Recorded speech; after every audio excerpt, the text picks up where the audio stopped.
As a moral stricture, it is, perhaps, the noblest statement of mankind. But as a prophecy, it is still, unfortunately, unfulfilled. Indeed, the momentum would seem to be going in the opposite direction. But perhaps this movement might be reversed if we could but manage to make the prosaic implements of peace as glamorous, as exciting, and shall we say, as sexy as those dynamic instruments of war. But who would want to kill Zoltan Zauter? He was the kindest, sweetest, happiest person I ever met. Was he? Oh, yes. He never thought of himself, only of humanity. Completely unselfish. Maybe that was his problem. Could have been. He wanted to give everything away. Is that why you killed him? Me? What are you saying? Why would I kill him? Because everything that he wanted to give away belonged to you.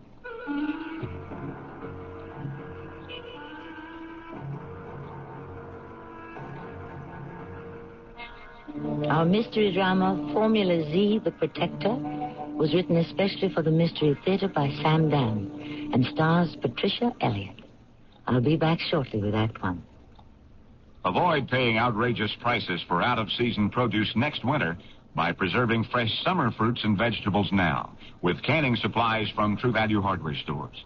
Hi, Pat Summerall to say the Nesco electric cannery for just $24.99 automatically maintains the right temperature for steaming and canning. Or freeze foods in convenient boilable bags with the Daisy Seal-A-Meal 2, now just $18.99. And get a box of replacement bags for just $3.29 at participating True Value hardware stores and home centers. Oh, why'd you slap my hand? Stop nibbling the food till it's cooked. I'm starving. Well, control yourself. You know you should lose weight. I'd love to, but I hate starving and taking pills. Try the AIDS diet plan. AIDS? Appetite suppressant candy cubes. Both AIDS cubes and diet pills help curb hunger, but AIDS do more. Help satisfy your need to taste, chew, and enjoy. More meat? I'm fine, dear. You're sticking to your diet. Thanks to AIDS. AIDS help curb hunger and satisfy taste. Use only as directed. This is Bob Bankert of the Claymore Lioness, and I'd like to talk to the women in the audience about our summer sale. The profile of the woman who shops the Claymore Lioness is one which is discriminating and demanding of exceptional quality and conservative styling. She considers her clothing purchases as investments because she carefully selects and coordinates each item to reflect her image. She shops a sale just as she shops regularly, not buying by impulse, but by careful selection and sensible choices to ensure that even her sale purchases are great investments. This summer, afflicted by the rotten economy and a cold spring, offers a greater than normal selection of fabulous women's wear in the Claymore Lioness, all marked down for the summer sale. So come and see us at the Claymore Lioness for that dash of panache. Only now it's on sale. The Lioness, in the Claymore shop, 4 blocks north of Maple on Old Woodward in Birmingham.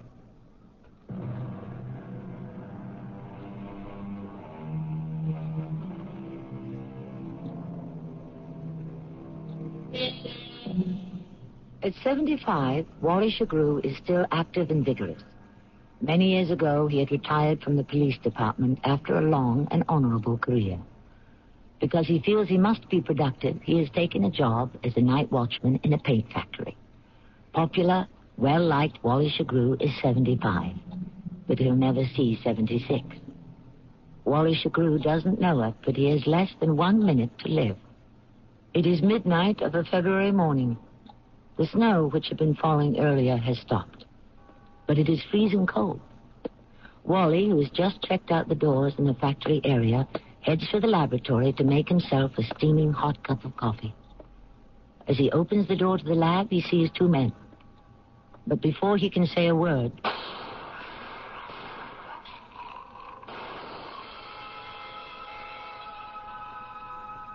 Mr. Bueller? Yes, I'm Joe Bueller. I'm Lieutenant Webster, homicide. You own this plant? Yes, my grandfather owned it, my father owned it, now I own it. Bueller's Paint and Varnish since 1910. Here, we're very strong in New England, mid-Atlantic states. We're starting to do well in the Deep South, too. He's dead, huh, Wally? Yes. They just called me. Come down to the factory. I was fast asleep. Anyone tell his wife? I believe so. How did it happen? He was shot down as he walked into the lab. What's to steal around here? Paint. Paint? Sells for $20, $25 a gallon, depending on how the stores mark it up. I turn out the best quality product. Ask anybody, even my competitors. If they were out for paint, they'd have a truck, a big one, to make it worthwhile, wouldn't they? Yeah. Well, there are no truck tire marks in the snow near the warehouse area. Well, then I don't know. What could they have been after in the lab? In the lab? Well, mixers, centrifuges, all kinds of things, but none of it's missing. Oh, I'd like to get the guy that did this to Wally. So would I. What if I offer a reward? I will personally pay $10,000 for the arrest and conviction. How will that help? It wouldn't hurt.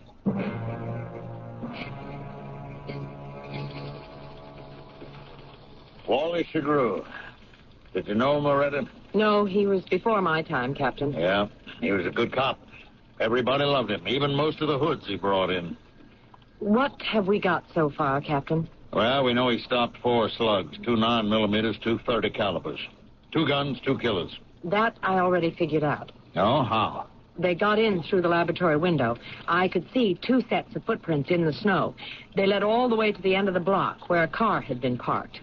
What else? That's it, not a clue. Fingerprints? Cupboard is bare, Loretta. Oh, maybe not absolutely bare. So far, there's nothing to chew on. Sometimes nothing can be as good as a feast. Oh, you going to treat me to some philosophy, Loretta? Unless you have a truck to load with paint cans, why hit that factory in the first place? Well, office equipment. Electric typewriters, calculators, those new word processors, all that is valuable. And it's all pretty heavy. Why park the car all the way down the block? I still say it had to be some gun-happy hoods cruising around, and that factory was a target of opportunity. I don't think so. I say they had a reason to hit that particular plant. They were after something. But there's nothing to steal except paint. And they didn't have a truck. Then they were after somebody. Who? The only person who was there. Wally? Why? Well, what else makes sense? Who would want to kill Wally? Who would want to kill you or me or any cop? How do you know who could be nursing a grudge? Yeah. How do you know?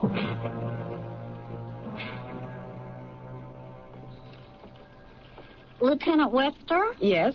I'm Officer Carmel, Lillian Carmel. What can I do for you, officer? It's about Wally Shagrew. Oh, are you working on that, too? Well, I really don't know if I have anything. Well, what do you think you have? Well, now that I review it in my mind... Yes? I can see where it might sound crazy. Please, let me be the judge of that. Well, we just bought this house. The place is a mess. My husband... I should tell you, he's a civilian. He teaches English in high school. He wants to be a writer, but... Well, anyway, he goes to buy paint for the outside. He comes back. I look at the bill. It's about $30 a gallon.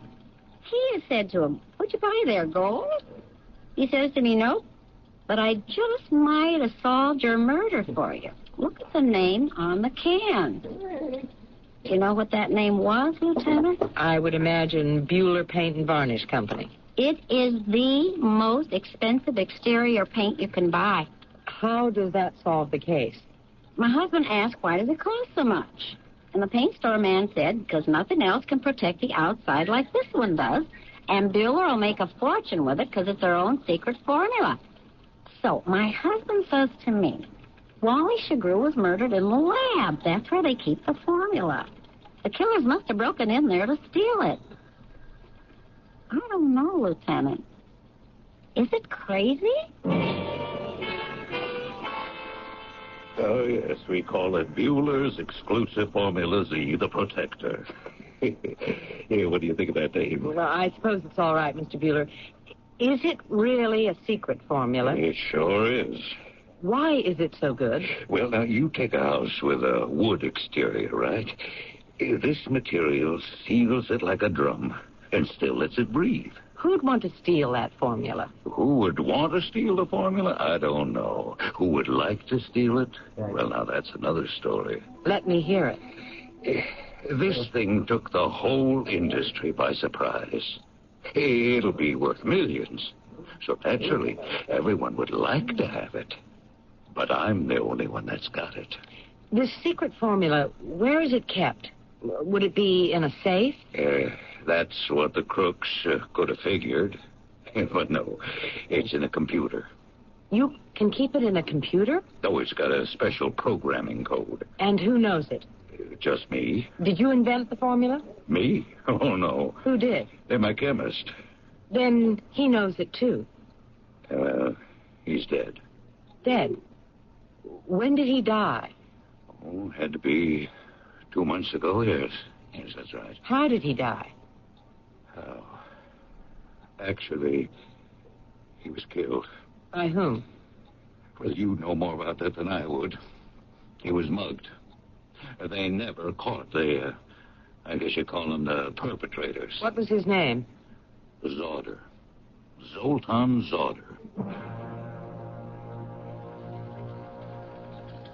Where do we stand on Wally Shagru, Loretta? Well, they may not have been after Wally. Well, you built up such a logical theory. I now have an even better one. A new paint. Bueller's exclusive Formula Z, the Protector. So? It's going to make millions. The killers could have been after that formula. Oh. Well, is it kept in a safe in the lab? Nope. It's locked in a computer. But they have no way of knowing that. Recently, there was a mugging victim, Zoltan Zauder. That name doesn't ring a bell. Zauder is the chemist who came up with the formula. Now, I went through the file. There's no lead at all. Well, maybe it wasn't a mugging then. It could have been a hired killing. Or a mugging that went too far. How do you mean? Well, somebody wanted that formula. Zauder wouldn't play ball. Some strong arms were sticked on him as a warning. But you know how some of those hoods are. They see blood. They can't stop. A fraud. Joe Bueller. Why? Well, Zauder came up with the invention, but Bueller's the one to get rich. Maybe Zauder complained. Maybe Joe was afraid Zauder would sell it to the competition. I think I'll pay Mr. Joe Bueller another call.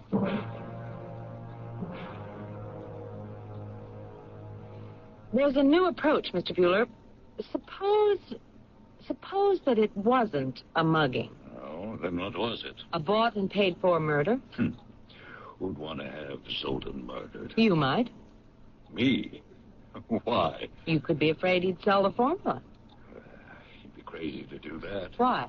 Well, I gave him 25% of it. You did? Yes, and where could he get a better deal? And I didn't have to give him anything. In most outfits, they don't.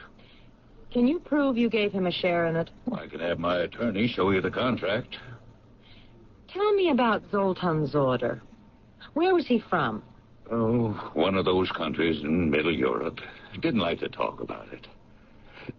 I had a chemist. Been with the company 50 years, before I was born.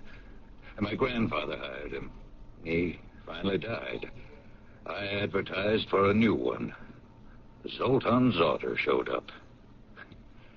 I remember it was 3 years ago.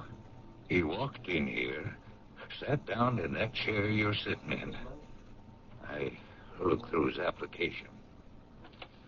Well, Mr. Zauder, I see you have a degree from the University of Prague, graduate studies at the University of Leiden. You work for Kali Chemi in Katowice. Do I get the job? Well, none of it's exactly in paint chemistry. Chemistry is chemistry, no? Chemistry from the old Arabic, alchemy, which became alchemy, the magic art of the Middle Ages.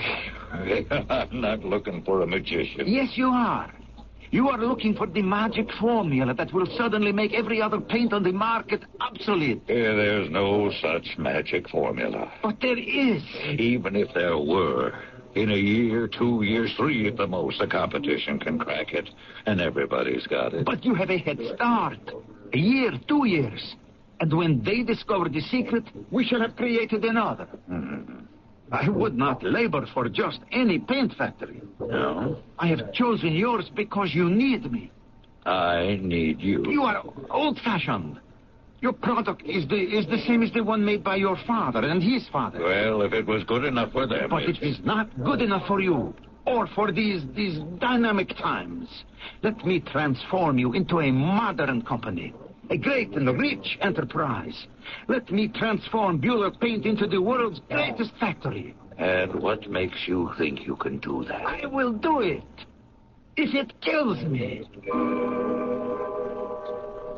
I never will forget the tone of his voice when he said it. I'll do it if it kills me. I don't know. Did it kill him?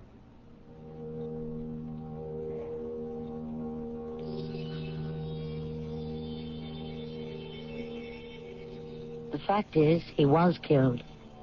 And there is a connection between his murder and Wally Chagrew's. Or there isn't. One thing we do know. 2 people who worked for that company have been killed in the past 2 months. Could there be something in that factory that is hazardous to one's health? The second act is only a short intermission away. Daddy, every time you laugh, you cough. Because I'm a smoker. Why don't you stop? I've tried. Use Bentron. It's on TV. Bentron? Bentron smoking deterrent tablets help you break the cigarette habit because they help ease your craving for nicotine. The more you want to stop smoking, the more Bentron helps. Daddy, you don't cough anymore. I don't smoke anymore. Bentron helps you break the cigarette habit. Use only as directed. I'm Beverly Sills. You know, just living has taught me to appreciate the value of every baby's life and its potential talent. There have been many writers, painters, and musicians who have shown us all what the struggle over handicaps is like. I've seen similar triumphs through the March of Dimes. As National Chairman for the Mother's March on Birth Defects, I ask you to volunteer for the Mother's March this year. The March of Dimes saves babies. You can help. Please. When you turn on the 11 o'clock news tonight, you'd like to think that what you're watching is the best newscast in Detroit, especially if it's the only newscast you've had a chance to watch all day. You want reporters who'll give you the best possible coverage of news, weather, and sports, reports that are up-to-date, exacting, uncompromising. News 4 Tonight at 11 gives you just that, but not only just that. It gives you special features and reports that gives it an edge over other newscasts. Information that could translate into an added edge for you. A consumer tip that might alter your shopping list. A warning about that latest Hollywood blockbuster destined to bomb at the box office. It's this kind of complete reporting that qualifies News 4 at 11 as the best late-night newscast you can watch in Detroit. And it's this kind of reporting that won it this year's Emmy Award for Excellence. So tonight, don't settle for anything less than the award winner. News 4 Tonight at 11. Thousands have already switched. Now the one we want is you.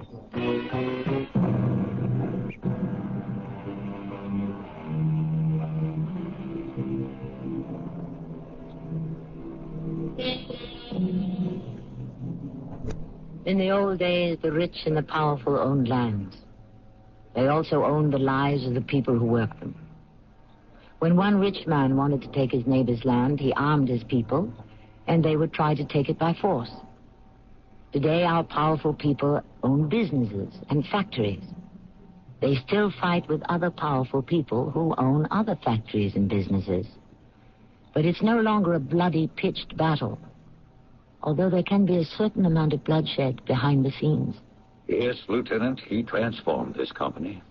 We're no longer a sleepy little factory.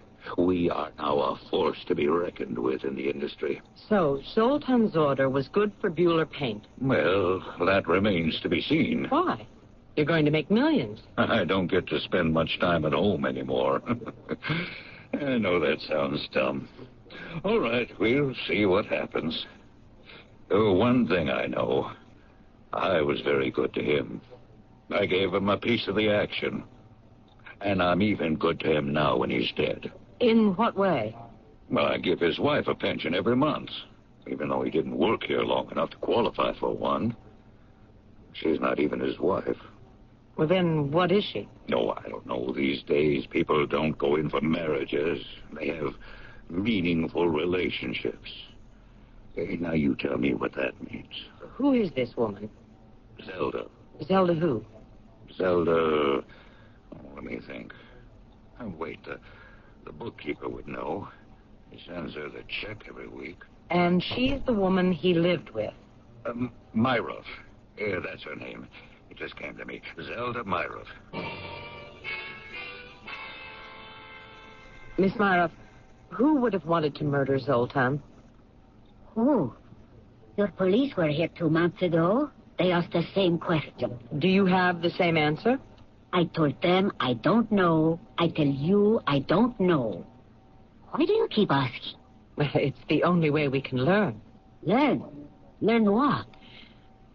How long did you know Zoltan Zodra? 15 years. We were students together at Prague. You're also a chemist? No. I am an economist. A political economist. Where are you employed, Miss Myrov? Why are these questions being asked? I am a cocktail waitress at the Dogwood Tree. With your background? I am lucky to have a job. What did you do before you came to this country? I was editor of a weekly economic newspaper. Why did you come to this country? Zoltan wanted to come to America. Why? Zoltan said, let us go to America where there is freedom. Much good the freedom did him. He was not free to walk in the street. Tell me, now that Zoltan is dead, do you think you will go back? How can I go back? Zoltan. They declared him an enemy of the people's government. And you? I am considered his consort. And you can't think of any reason why Zoltan was killed? Oh, yes, I can. And so can you. Some hooligans wanted his money. But did they have to kill him? They could have asked. Could he have been killed because of some connection back home? I think maybe you see too many motion pictures. Are you happy here? Zoltan was happy here. No, that's not what I asked you. My family, my friends, my language are over there. And what about freedom? I don't know if freedom alone is enough. Miss Myrov, we're trying to apprehend his murderers. Let us know if you can think of anything that might be of help. Will you? Of course. Captain, I want 24-hour surveillance on Joe Bueller and on Zelda Myrov. You got it. It doesn't matter who we put on Joe Bueller. We should have a policewoman on Zelda Myrov. Okay. Well, we have an officer, Lillian Carmel. Yes, in city, she should be exactly the right type for this. All right, Lillian Carmel. What else? Do we have anything new on Wally? Loretta, we've had people run a net through every square foot of the area. There's not a peep yet. Now, backtracking on the Zoltan Zorder mugging. The bullet taken from Zorder's body, does it match any of those that killed Wally? No, we checked that. But it doesn't have to mean anything. What do you think of the Myrov woman? Well, there may be something there. Like what? I don't know. Too many things are pulling at her. You think she could have been in on it? No, probably not. But she knows more than she's telling.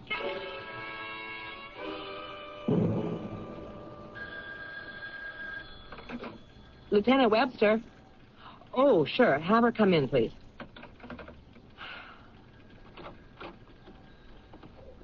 Ah, Miss Myrov. Won't you sit down? Thank you. I have come here to ask you a question. Can I expect a truthful answer? Yes.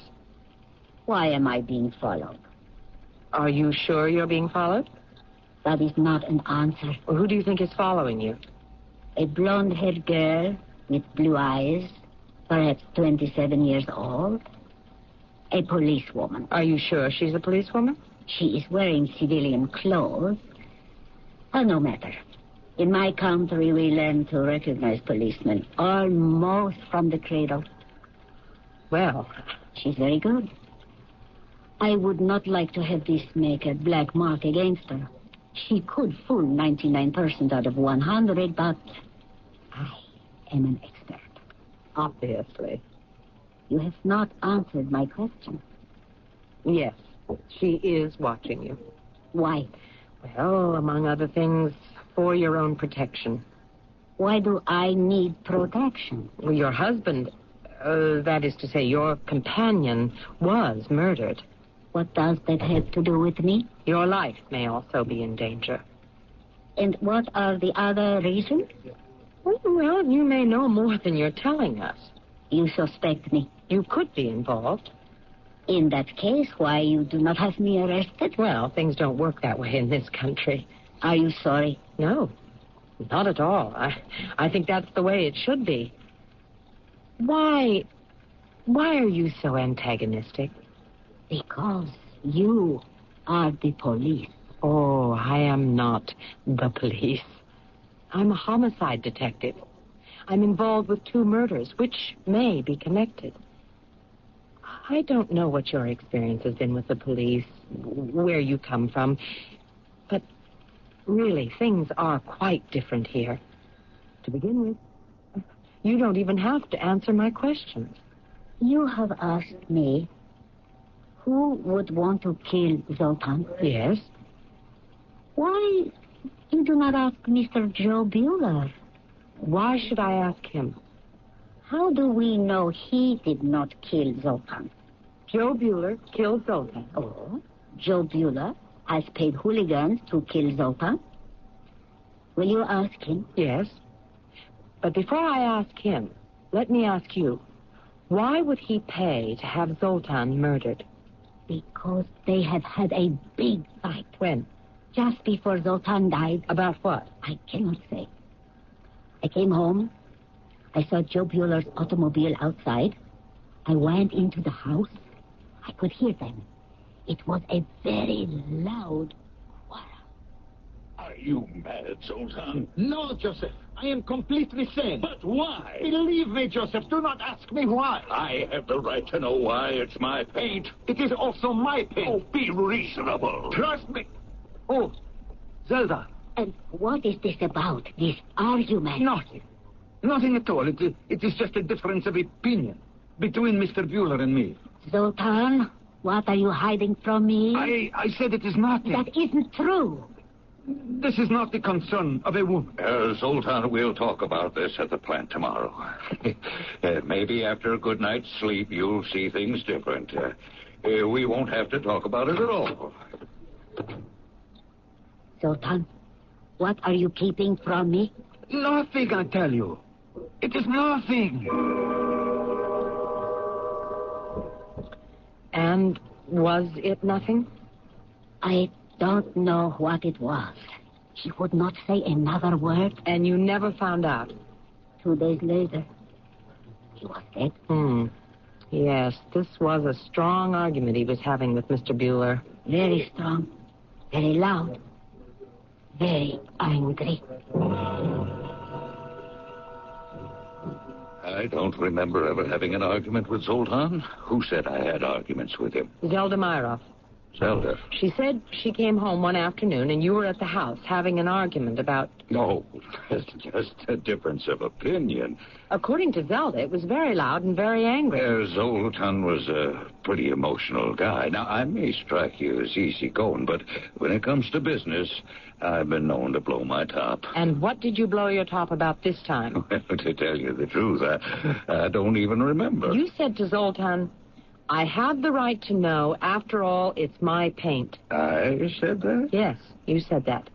Now, what did you have the right to know? Well, like I say, Lieutenant Webster, I don't even remember. What was he keeping from you? What did you have the right to know? Oh, this was one of those arguments that took place more than 2 months ago. How can I be expected? It also took place 2 days before he was killed. Lieutenant Webster, I would like to help you. I just don't remember. That's all. Mr. Bueller, This is a murder investigation. The department is going all out. Wally Shagru was shot down in cold blood. And are you saying that I had something to do with that? No, but I insist that Wally's murder and Zoltan's orders are linked together. Now, Wally was like a father to half the police force. The department will never let this die down. We're going to break it open, so you had better tell me everything that you know, voluntarily. But I... I'll tell you what the argument was about. Why couldn't you have told me before? Well, I guess I should have, but... Yes? But? As soon as I tell you, you'll say that I had the perfect motive for wanting to kill Zoltan's daughter. That's why I tried to get out of it. Zoltan said that he had something vital to say to me. Well, couldn't you say it at the plant, I asked. No, he answered, I want to make sure that no one overhears me. And then he told me that we had to take Formula Z, the protector, off the market. He didn't want us to sell even one more gallon. Why?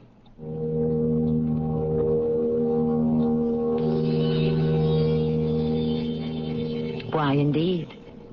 There's no better place to drop a second act curtain. So that is exactly what we shall do. And I can promise you the full and unvarnished answer in Act 3, which shall arrive shortly. Wednesday on CBS television. I'm the sheriff, and I'm in charge here. Cass Malloy is a woman sheriff who just can't get any respect. I thought you were in charge. I'm working on it. But when a crazy used car salesman takes her gun and offers hostage, you can be sure she'll know what to do. Ralph, we have to talk face to face. No! Please. I'm thinking of trading up to a much bigger car. Great. Come on in. Outrageous comedy on Cass Malloy. Wednesday at 8:30, 7:30 Central and Mountain on CBS television. When you get it. Itchy red skin. Get Kool-Aid. When you get it. Darn bug. Get Kool-Aid. When you get it. Oh, touch of poison ivy. Get Kool-Aid. Kool-Aid. Kool-Aid gently works with your body's natural defenses. It's all you need for the relief of dermatitis and other minor itches and rashes. When you get it. Itchy eczema. Get Kool-Aid. Kool-Aid. Even follow label directions. There is no reason to pay a luxury price for something as essential as a pair of eyeglasses.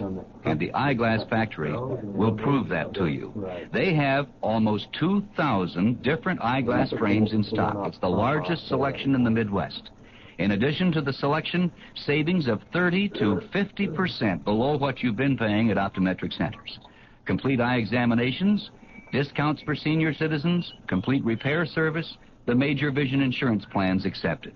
When you need eyeglasses, you need the Eyeglass Factory. With 3 locations to serve you, the Eyeglass Factory of Oak Park is on Coolidge, just south of 9 Mile Road. Phone 542-2200. The Eyeglass Factory of Redford on Plymouth Road, halfway between Beach Daly and Inkster Roads. Phone 937-1340. And the Eyeglass Factory of Farmington Hills on Orchard Lake Road between 12 and 13 Mile. Phone 553-3820.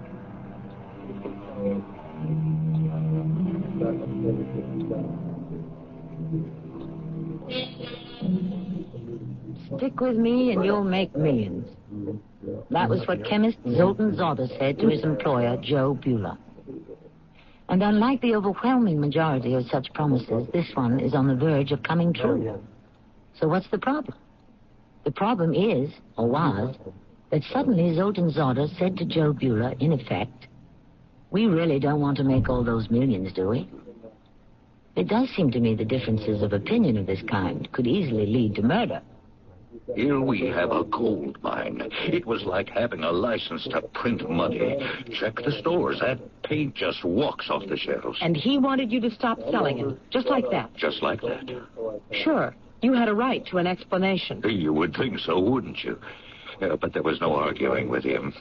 I mean, there was no way to win an argument. But how could he justify it? He just stood there. His face was very drawn and pale. His fists were clenched so tight that I could see the whites of his knuckles. And his voice, oh, I'll never forget how troubled his voice was. He kept saying over and over again, We have to take it off the market, Joseph. We must take it off the market. Why? Trust me. Well, tell me why. I cannot. Don't ask me. You're talking about millions of dollars. I know. It was your idea to make millions of dollars. We will make them with something else. What? I don't know. But I will think of something. I came up with Formula Z, the protector. I can create something else, something even better.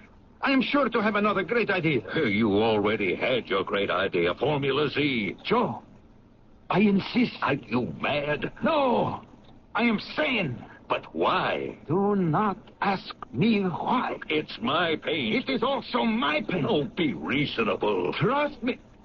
Oh, Zelda. Just then she came in, and that was the end of the argument. Was it continued the next day? No, that next morning I went off to an industry convention. Came back late the following night, and that's when he was murdered. I never saw him again. And you never found out why he wanted the paint taken off the market? No. Why, do you suppose? I can't even make a guess.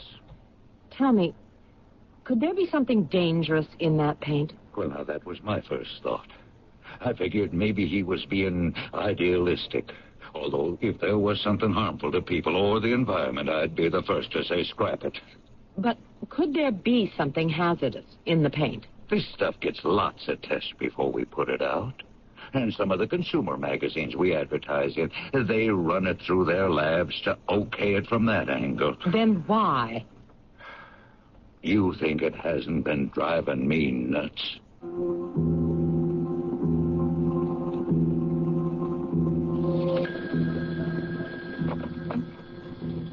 Lieutenant Webster. Lieutenant, this is Sergeant Miller over at the police lab. There's a note to call you. Sergeant, I don't know if there's anything here, but that paint, the Bueller Exclusive Formula Z, the protector. Yeah? This is scraping the bottom of the barrel, but Zorder was a refugee from behind the Iron Curtain. He may have been murdered for political reasons. It may have been somehow tied in with the paint. How? Well, maybe you can tell me. I understand it's a great paint, but why would they kill him for it? What else could it be used for? Well, it could only be used for painting. Painting what? Look, what I'm saying is let your imagination run wild. See what you can come up with.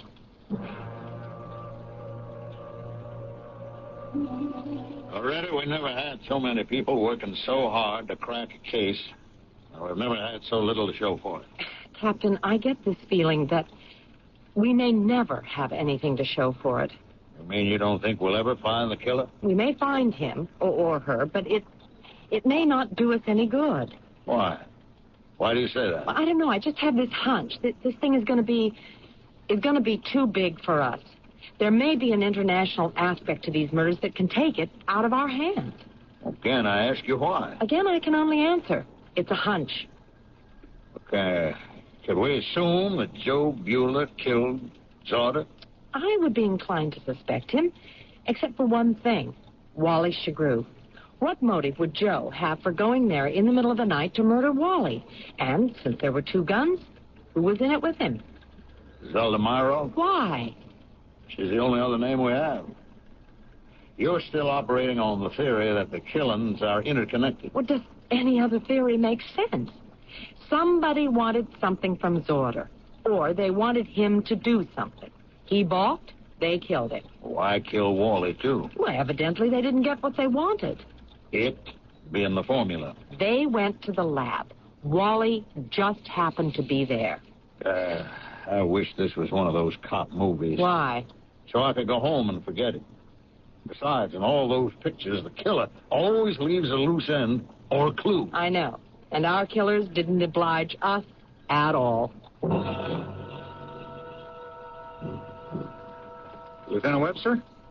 I'm Sergeant Miller from the lab. Please, sit down, Sergeant. You said, let your imagination run riot. Well, I did. Have you got anything? I said to myself, why would they want this formula? If it was another paint company, I could see it. There's a lot of money. It's a beautiful product.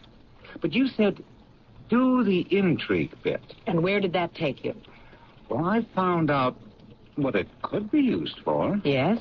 And the reason I came up with it is you said go way out into left field, right? So I said, what about a military aspect? And that opened a whole line of approach.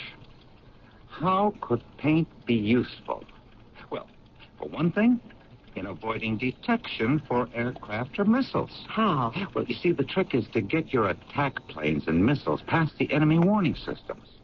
Now, what do those mainly consist of? Infrared sensors. You know what they do? No, I'm not sure. Well, you see, these sensors are attracted to the heat of the approaching missiles, and they lock in on them.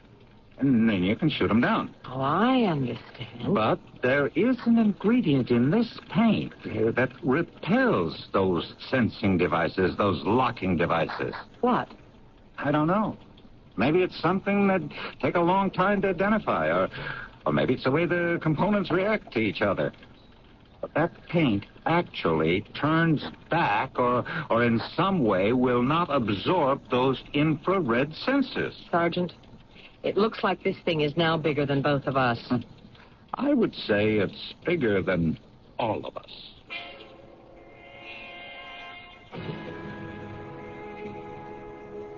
How did they find out about the formula? Who? The people who killed him. Why, ask me. Miss Myra, we can go about this in a variety of ways. First, I could turn you over to the government. Why? Let's not fence with each other. Look, I'm the only friend you have right now. How do I know I can trust you? I'm afraid you have no choice. I can't go back there. Not anymore. Oh, I wanted to go back. You will never know. Look at us. We must both be the same age. Would you like to be far away from your own country forever? No. Speak another language, never see the sights, the familiar scenes of your growing up, your family, your friends. Would you like that? No. But I would try to make the best of it. Oh, yes. It is better than being dead. So Tom came home one night. He was excited. Oh, how he was dancing up and down for joy. The paint, Zelda. The paint. It is a success, Sultan. It has another use. Another totally different value. I never dreamed. It goes far beyond decorating houses. I don't understand. Zelda, I will take it off of the market. You will take it off the market? I will make a gift of it to the government. Why? To show my gratitude to this great country, which has been so good to me. Sultan. Zelda, I came here hopeless, penniless. This country opened its arms. I have a job. I have a home. I have a future. I can even become rich. But why take the paint off the market? Because I do not want anyone else to stumble into the secret by accident. Sultan, listen to me. Not another word, Zelda. My mind is made up. This must be the end of it. But it wasn't the end of it. What happened? I wanted to go home. America was home to Zoltan, but not to me. And so I called certain people. A woman came to see me one afternoon at the place where I am a waitress. You are Zelda Myra. Yes? You wish to come home? Yes. Why? I was foolish, stupid. How do we know this change of heart is real? I swear to you. How do we know you are telling the truth? I speak with Zoltan. Why? Because he has perfected something, invented something. What? He hasn't told me, but it is very important. And? Tell him that if he shares it with his own people, all will be forgiven. And once again we can go home. Home. Very well. We shall find out if you are telling the truth. And so, you sold Zoltan down the river? No. I only wanted to go home. I thought he would see it the same way once the opportunity presented itself. But you know what he said. Zelda, I am home now. This is my home. There is a poem. I learned it when I came here. This is my own, my native land. But you weren't born here. Yes, I was. I have become a new person, a happier person, a person who can fulfill himself. Zelda, this is our own, our native land. Did you tell him what you had done? How could I? He would have thrown me out of the house, put me out of his life. And I only wanted to go home. I thought that would be the end of it. But they sent some men to talk to him. And when he wouldn't listen, they killed him. Who were those men? I don't know. You must tell me. I don't know. Hired hooligans. And who's the woman you contacted? Must I tell? You must tell us everything you know. What do we do now, Captain? As you said, Loretta, it's out of our hands. The woman? She's part of their consulate. She has immunity. Even for a capital crime? Maybe. Maybe not. But the minute they get an idea that something's up, they'll fly right out of the country. What you're saying is they're going to get away with it. Yes and no. Wally and Zoltan's daughter, we have to look at them as casualties. It's a struggle. It goes on every day. We lose people, they lose people. Poor Wally. He didn't even know why he was killed. So, Captain, what are we going to do? We've got half the force out looking. Do we call them off? How can we? What's going to happen? Lieutenant, only 3 people in the department know the real story. You, me, and Sergeant Miller. We can never say a word about it to anyone else. But it isn't right. It isn't a total loss either. Meanwhile, we have the secret of the paint to be used for our planes and our missiles, not theirs. But what about all the cops working day and night? After a while, the thing blows over. Everything blows over. And Wally, a cop has been murdered. His killers will never be brought to justice. It won't be the first time that's happened, Loretta. Nor will it be the last.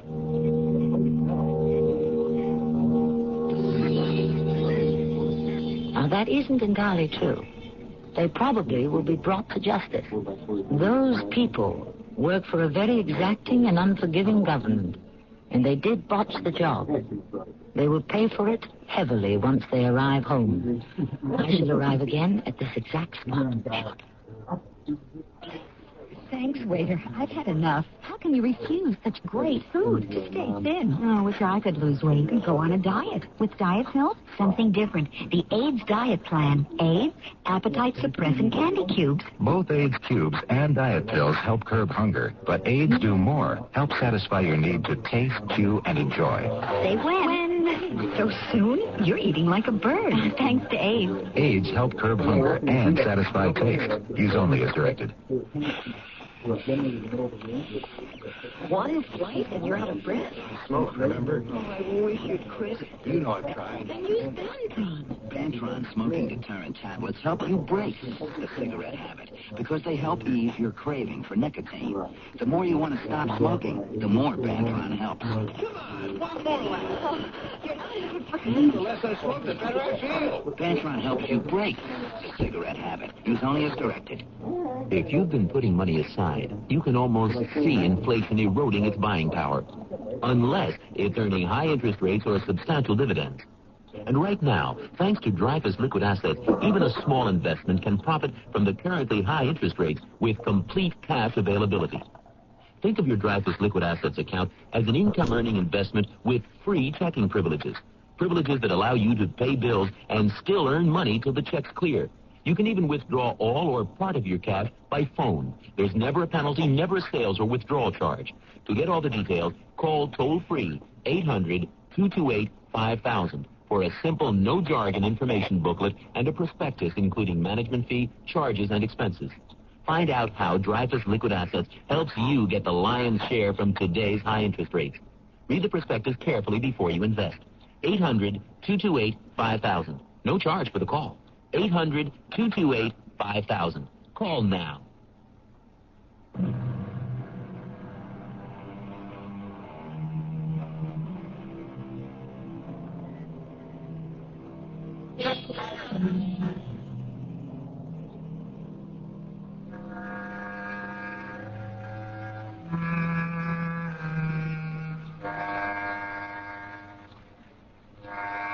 Yes, there is a war. Most silent and unseen. And it is waged without surcease between the secret services of conflicting nations. Although there are casualties, and many of those may be innocent bystanders, it is better that we have these small and limited skirmishes among individuals than the general havoc of open, all-out warfare. Our cast included Patricia Elliott, Mandel Kramer, Ray Owens, and Evie Juster. The entire production was under the direction of Hyman Brown. This is Tammy Grimes, inviting you to return to our Mystery Theater for another adventure in the macabre. Until next. The CBS Radio Mystery Theater presents...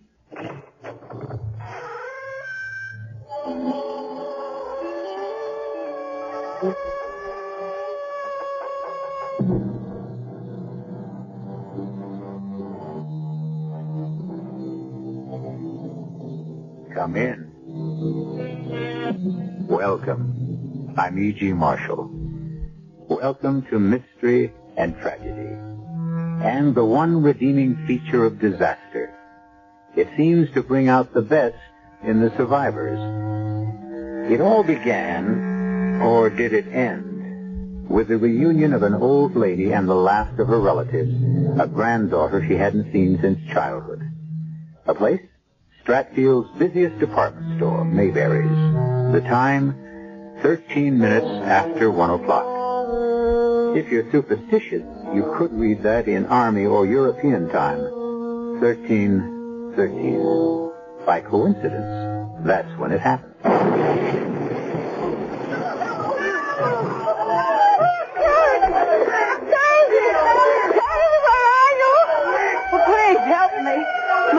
They're burning. I can't see. Please help me. All right, Grandmother, take it easy. I got this. That's your Charity. No. Yes. I don't know. Oh, come on. Oh, please, let's get out of here before the rest of the ceiling comes down. Charity, please, I'm so glad you're all right. You are, aren't you? Oh, I don't know. I got a pretty good whack on the head, but I guess I'll make it here. Please, let me help you. I'm afraid I can't move. Something has happened to my back. Oh, it's so terrible to find you and lose you again, Sharon. Don't call me that. Why not?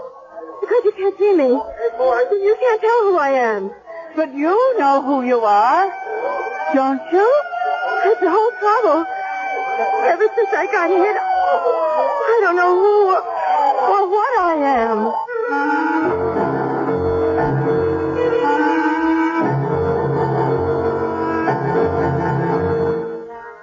Our mystery drama, Charity is Never Dead, was written especially for the Mystery Theater by Ian Martin and stars Virginia Payne and Rosemary Rice.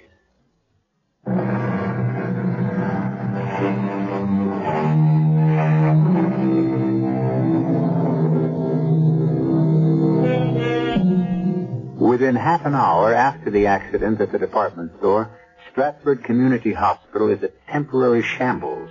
The constant arrival of ambulances, the whoop-whoop of police sirens, the hysteria of the less badly hurt, the moan of the burned, the hustle and bustle of doctors and nurses competently handling the emergency are a background to a quick meeting between Dr. Mark Banning, Chief of Staff, and the hospital chaplain, Dan Walters.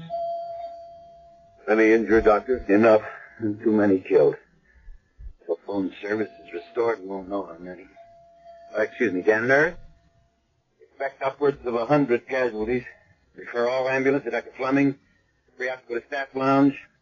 The ready room in the corridors are jammed already. That's all for now. Yes, Doctor. Hope we won't need you, Dan, but I'm afraid we're going to. The minister not only offers solace to the dying, but prayer and comfort to the living. Of course. I'm sorry. I didn't mean... Oh, thank heaven, communication again. You want to get it, Dan? Yeah. Carrying in someone who looks like emergency. Can do. Dan! I'm glad to see you. Are you all right? Don't worry about me. But you were going shopping at Mayberry's this morning. Well, I couldn't find the right thing there for Mother's birthday, so luckily I was a few stores away when the explosion went off. I know what caused it. A new boiler. Improper installation. Pressure backed up somehow and blew Mayberry's ground floor to ribbons. Thank heaven you weren't there. Well, thank heaven I was near enough to be of help. But I I appreciate your concern, Mark. I ought to be concentrating more on the patient. What have you got there? Mrs. Chandler. Flash burn, both eyes. I don't know how serious. Also, she was hit by a heavy beam falling. Back. Broken? Possibly. But it's more complicated than that. Possible renal failure. I'm sure both kidneys are crushed. Charity. I got to go back to the store. Find my granddaughter. That's all I have. Please, please. We'll find her, Mrs. Chandler. She was there. I talked to her. Where is she? You rest here. Who is that? Who are you? Dr. Logan. Dr. Ann Logan. Oh. Now you rest and we'll take care. Charity, please. I need Charity.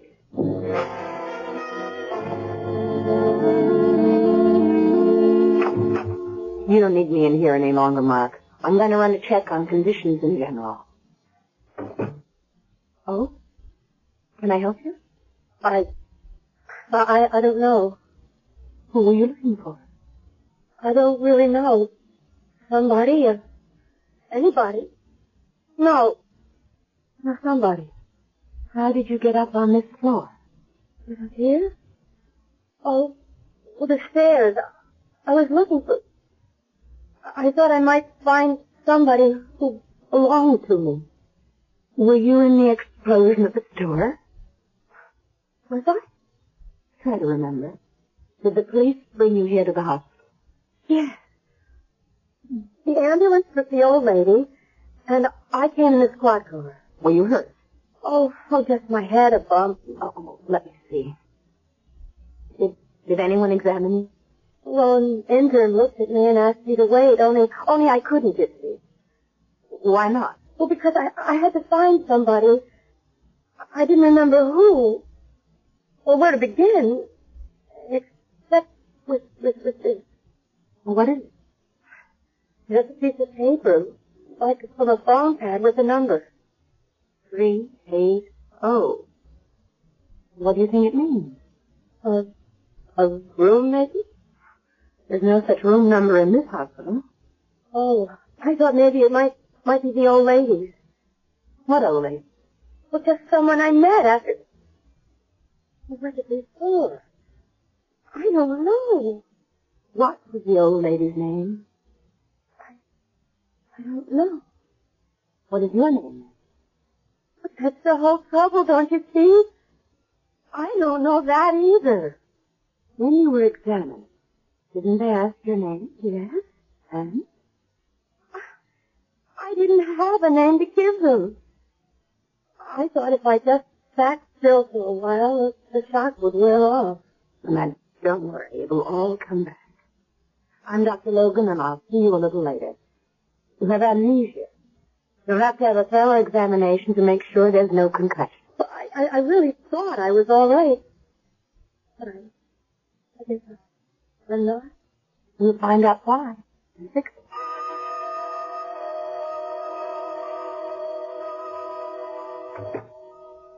How's your patient, Mark? Not too good. How's the situation outside? Not so bad. Everything under control, more or less. One of the rough days, though, for all of us. For Mrs. Chandler here. It's an unlucky room. She lost a patient in the other bed. Are you going to lose Miss Chandler? Oh, we're waiting on the VUN, some other tests. I don't think she's operable. Have her under heavy sedation now. Doubt she can last more than a few days. Sweet old girl. It's a pity. How's your life? Tolerable.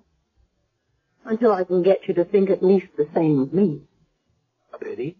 No. Sweet old girl.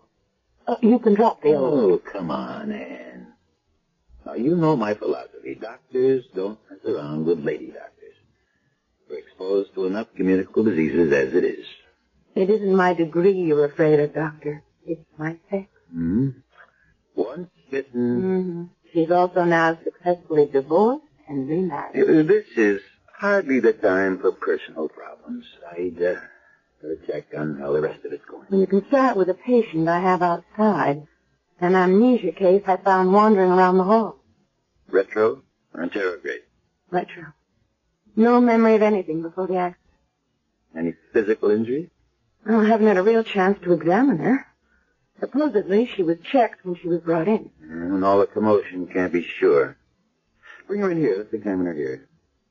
I'll be able to manage once I pull this curtain. All the examination and treatment rooms are jammed anyway. I'll go get her. Charity. Mrs. Chandler, try to rest. I want my granddaughter. I know you do, and we're trying to find her for you. Oh, you must. Finally, after all these years. Only to have this happen. I must find her, Charity. The patient's in the room. Another lady the curtain? Who is it? An older woman. She was badly hurt in the explosion. I heard her say Charity, didn't she? Yes? Maybe it's me. Maybe I'm Charity. Why would you think that? Oh, this is Dr. Banning, our chief of staff. Oh, how do you do, Doctor? Because after the explosion, I helped an old lady, and she thought I was her granddaughter. She called me Charity. Are you? I don't know. This is the girl with the amnesia I told you about, Dr. Banning. Well, is your grandmother's name Chandler by any chance? Does that ring a bell? No. Well, would you recognize Mrs. Chandler if you saw her?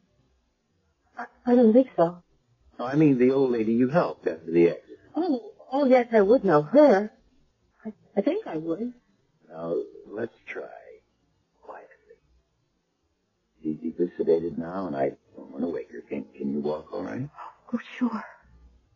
All right, you can pull back the curtain, Dr. Logan. Of course, sir.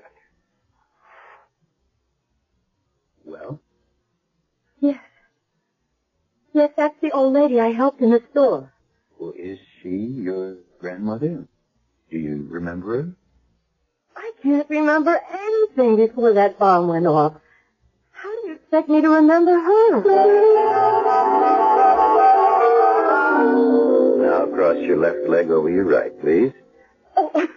There's nothing the matter with that reflex. Look up, please. Like that? Just have to find out what's causing it and cure the cause. But nothing caused it. Nothing really happened. Look to the right. How about the bump on your head? Oh, that has worse.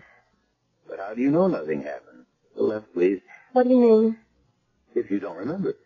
But I do. Right back to the explosion. Look down, please. And after that? Oh, just that it was awful. Something knocked me down. That's when you got the bump. I guess.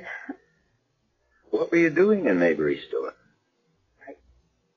I don't remember. You remember what happened to your pocketbook? I must have lost it. In the store? I suppose. Only, I'm not even sure I had one to begin with. No, Dr. Logan. I see no signs of neurological damage either. But I want a skull series, so we'll keep her. Miss Chandler, no, she's still under. I just arranged to have our mystery guest admitted. You're going to keep me here in the hospital? Well, until you remember, or we find out who you are. You stay right in this room. I'll send a nurse in to help you. With an old lady who's dying?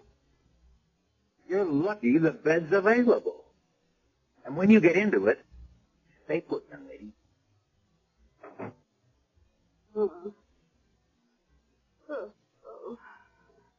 Chandler.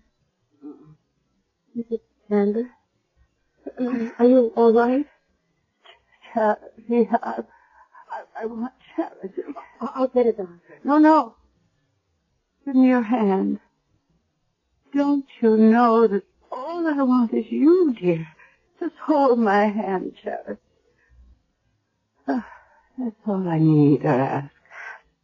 Sure, if you want me to. I had the most awful dream, Charity. I thought I'd lost you again. But now it's all right. Oh, why is it so dark? Where are we? In the hospital. What are we doing in... Oh, of course. That awful explosion.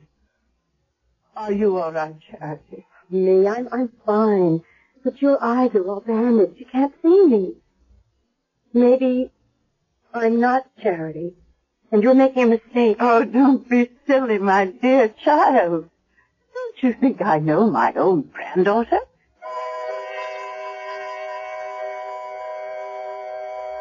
In the bed, the old lady, her eyes bandaged, lies breathing quietly, holding the girl's hand. Debbie's face, watching her, is a kaleidoscope of emotions, hard to read. Hope, fear, disbelief, or just simple prayer for a way out of a maze of bewilderment. We certainly won't even begin to know the answer to any of these questions, at least until I return shortly with Act 2.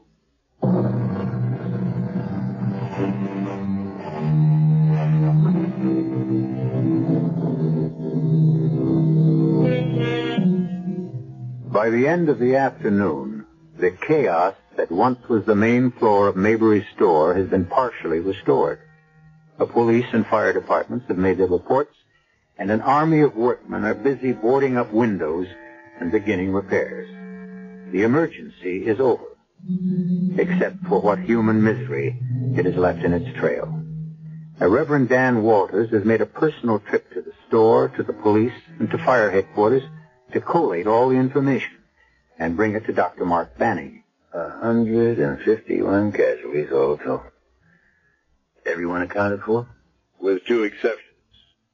There's no trace of Mrs. Chandler's granddaughter, and no idea or clue who the girl with amnesia is. Unless she is Charity. That's right. How old was the granddaughter?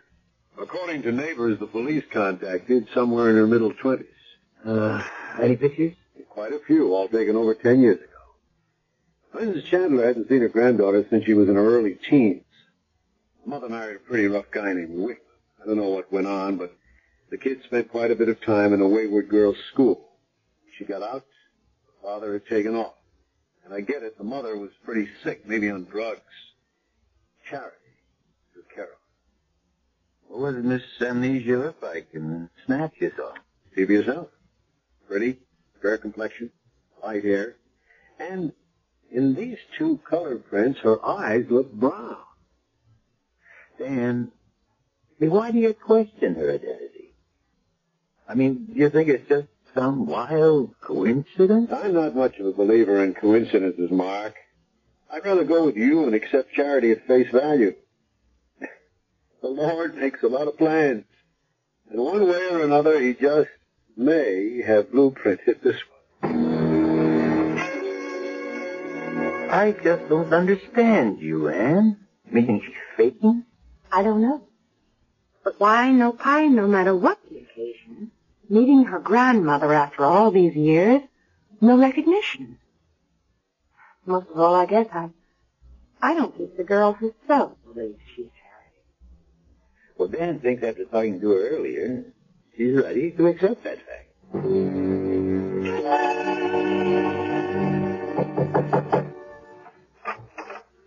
Chaplain Walters, Charity. May I come in?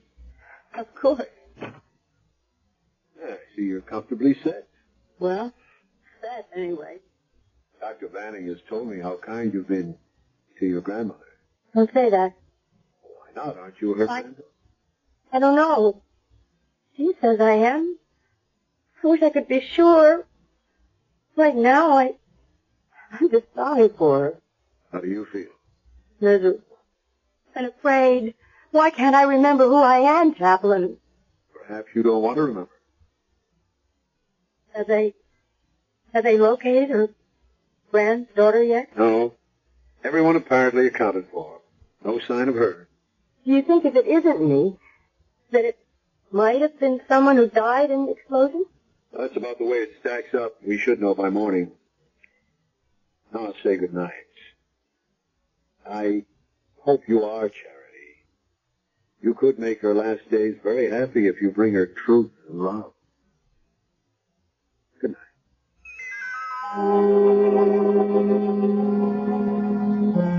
Charity? Charity, are you there? Yes. I'm here. Oh, are we alone? Yes. I thought I heard you talking to one of the doctors. Just the chaplain. Were you talking about me? Sort of. Have you talked to the doctors about me? Well, not really. About whether I would ever see again? Well, too soon for them to say. No, Charity, dear. They know. Just as I know. I won't ever see again. How can you be sure? Because I won't live long enough. They know that, too. But I'm not afraid of death. Not anymore, Charity, with you beside me, safe and sound. Well, here I am. Promise you'll stay with me. It won't be for too long. And I promise, in return, you'll never be sorry.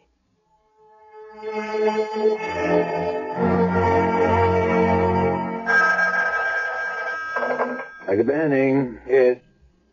Who? Chaplain Walters? Sure, send him in.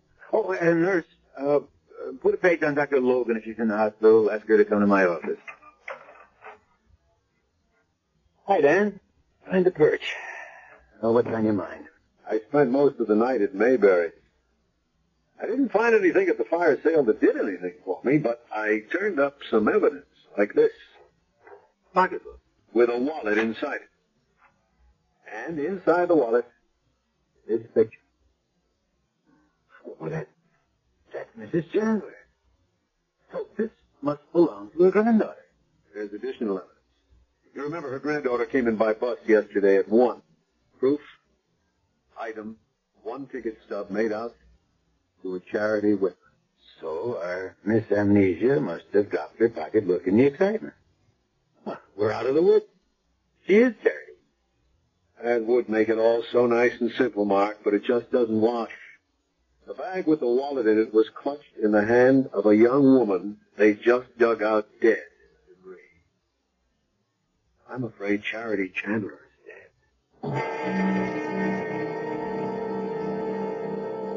What rotten luck. I mean, Mark, Dan, I just came down from the room. Mrs. Chandler has no more chance of living than she had when she was brought in. We have her on hemodialysis now, but that's only supportive. But in spite of it all, she's so happy to be reunited with her granddaughter that it means so much to her. What about the girl? She calls her Grandpa now. Are you sure that there isn't some possibility? I doubt it, Dr. Logan. The girl and the purse were one. So we still don't know who our amnesia victim is. And worse than that, we have to break the news to Mrs. Chandler that her granddaughter is dead. Well, what choice do we have? It'll kill that old woman. She is in no condition to stand a shock like that. She's entitled to die with a little dignity and happiness. Must she be told? There's more than one person involved in this. Our amnesiac has the right to know who she is not before she can remember who she is. She has to be told that she is not Charity. But she doesn't necessarily have to tell Mrs. Chandler that. Well, how could we ask the girl to keep that secret? I mean, under the circumstances. Well, it isn't reasonable. You're right. Unless what? Unless we talk to her. We might be able to persuade her to keep up the pretense long enough to... To what? To allow a very sweet old lady to die in peace. Well?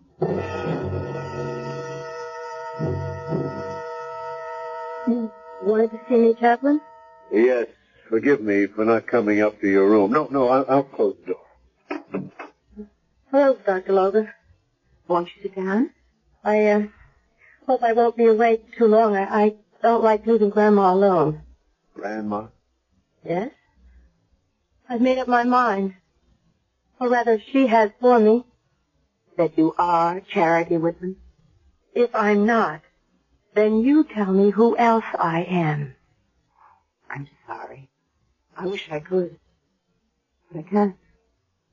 But you don't think that I'm Charity. Is that what you want to see me about? Dan, tell her what you found out. The police have found a young woman who is. The real Charity Whitman? All the evidence points to it.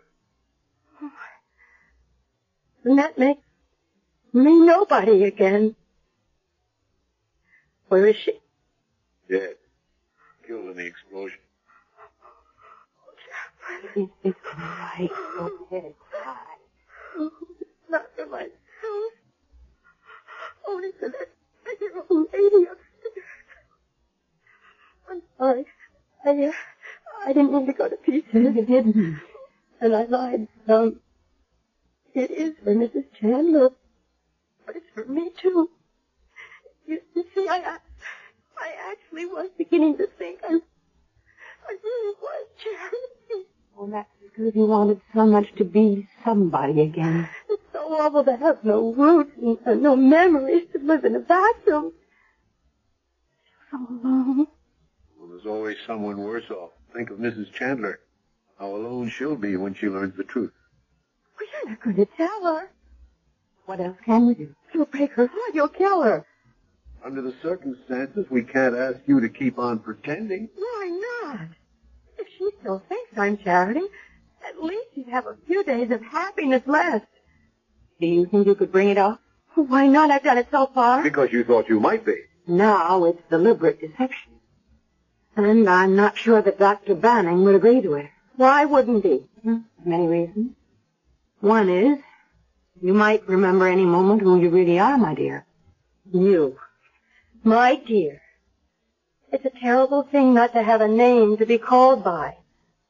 And it could be my name. And if I have another, maybe there's a reason enough that I want to forget it. Oh, I gotta get some air. You all right? Oh, sure, happy as a clam. Maybe we better get you back up to bed. Dr. Logan, I'm all right physically. The trouble with me is in my head. What is it? Nothing. For a moment I had... Nothing. Just... I've made up my mind. And I don't care what any of you say. For her sake, for my sake. From now on, you'd better all just call me Charity.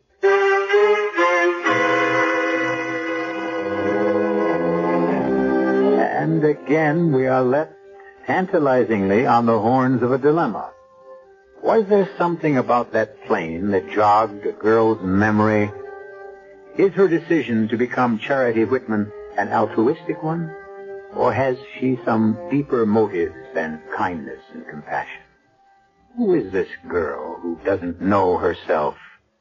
Or does she, and only wants to hide her real identity? I'll be back shortly with Act 3.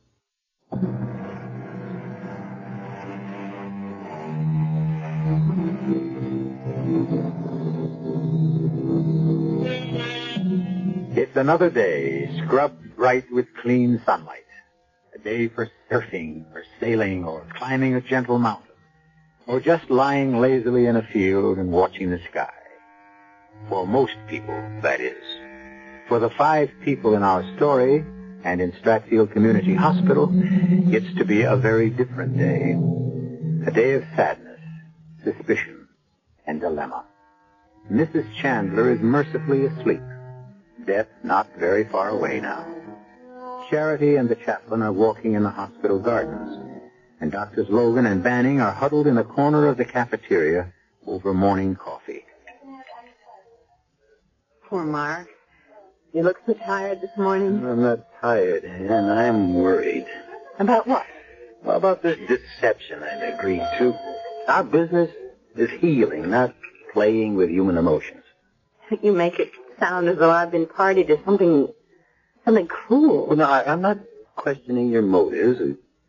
Just whether any of us have any right to contribute to deceiving a dying woman. Just to give her what happiness we can? Even though she barely knew her granddaughter, it's obvious she was, or is now, the center of her life. Yeah, there's no doubt of that. Then, since she's convinced the girl is Charity, whatever doubts we have, who are we to question that? But damn it, I am chief of staff of this hospital. I'm sticking my neck out. There could be legalities involved. What? Well, for one thing, Mrs. Chandler may have a will. If it names Charity as beneficiary, and the girl died in the explosion, she might want to change it. She should have that right. I never thought of that. But wouldn't it just go to the next of kin? According to the hospital record, there is no next of kin. Which may be why our so-called Charity is so willing to decide that's really her name. It is possible to fake amnesia, you know. And if there's enough money involved? Oh, I don't believe that girl could do anything like that. What is it? I was just thinking. Yesterday, while Dan and I were talking to her, she was by the window and she stopped suddenly as if... As if she'd remembered who she really was? Yes. I thought she was coming out of it, and then she turned on us and told us that from now on, as far as she was concerned, we could take her for Charity Whitman.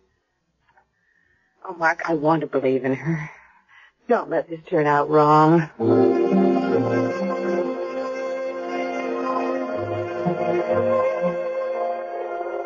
Good morning, Charity. Oh, Dr. Logan. Isn't it lovely out here? I hate to leave the sun, but I should get back in case Grandma's awake. Oh, she can wait a moment. It's your grandmother I want to talk about. Well, she hasn't... Oh, no, I checked on her before I came out. She's resting very peacefully. She has nothing to worry about for the moment. But I do. You? Who are you? And this time I want an honest answer. And this time I'll give you the only answer I can give you from now on. I am Charity What are you listening to? Wait. You did that before. Does it remind you of something? Yes. But I can't quite... Remember that crumpled piece of paper you had with the number 380? Could that have been a flight number? Yes. Perhaps. Flight 380? Was it a flight you were on? No. One you were going to take? Yes. Maybe. Oh, I don't know. Were you going with someone? Yes, I think maybe I was, but Who? Who? Who were you going with? Oh, isn't this awful? I don't remember. We were so close. Now I'm so tired. That's enough for now. Just one more question. All right. What's your name? Debbie Scott. Oh, my God, what did I say? I think you just told me who you really are.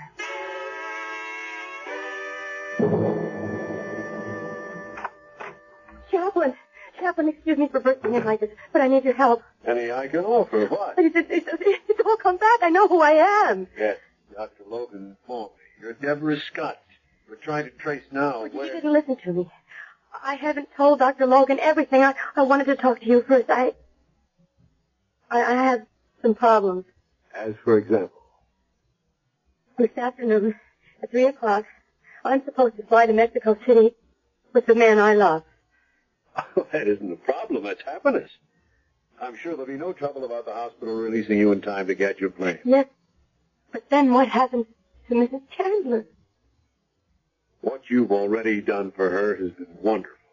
No one can expect you to give up your personal life now that you've refound it. Does your fiancé know you're all right? She's had no way to know that anything was wrong. You see, his insurance company transferred him to New York. I thought you said you were headed for Mexico City. We are. Look, you see, I was his secretary. The firm closed the local office where we worked, and Dan flew ahead to New York, and he's probably been trying to get in touch with me, and I don't know where he is. Didn't you call him at the firm? Well, he'd already left. He'll be expecting me to leave with him from here on his 2-week vacation. Your honeymoon, then you have to meet him. I don't want to run out on Mrs. Chandler. Not when she depends on me. Well, maybe if you talk to your young man, he might delay the vacation a few days.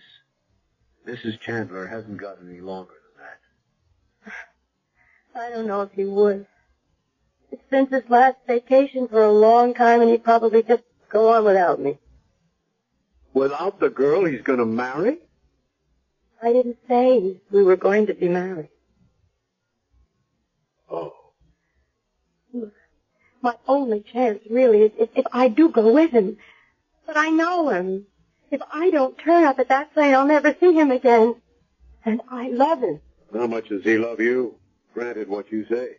Look, there's been very little love in my life, Chaplain. I was an orphan, brought up in foster homes.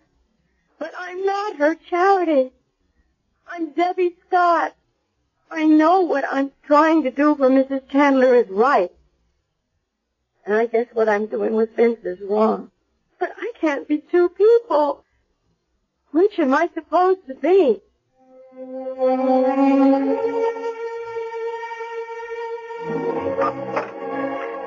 That you, Charity? Yes, Grandma. Where have you been? Oh, well, they were just giving me a checkup. They're going to send you home. Yes, they need the bed. I'm all right now. Oh, that's wonderful, dear. I'm so happy for you. No more clouds or doubt, No. You know who you are again. Oh. Well, I'll miss not having you right here in the room with me. And I'll miss not being here with you. Darling. Yes. Come to me. Closer, just for a moment, please. I'm here. Just do one thing for me. Anything you want. Just give me a long hug and say, Grandma. Grandma. That's all. Just Grandma. That's all I really wanted to hear. Grandma. Oh, my dear little girl that I know so little about. All the years of not knowing you. And such a little time to catch up. Funny, isn't it? 2 days together in a hospital, and in one way I know everything about you, and in another nothing at all. Now tell me about yourself. Oh, there's nothing really to tell. Oh, of course there is. Every young girl has so much to tell. Her hopes, her dreams, what she asks of life. And you remember, I'll be watching you from somewhere. And just maybe I can repay you and make it all come true. Oh, how I wish you could. Well, then you tell me, and I'll try. Let's begin with what every girl wants in her life. A man. Isn't there one in yours?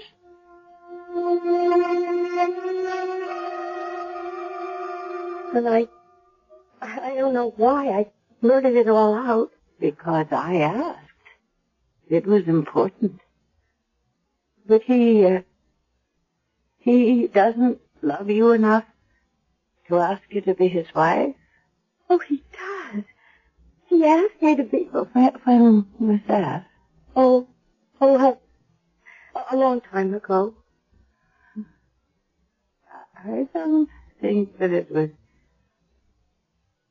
I think it's still going on. Why don't you give him another chance? Grandma.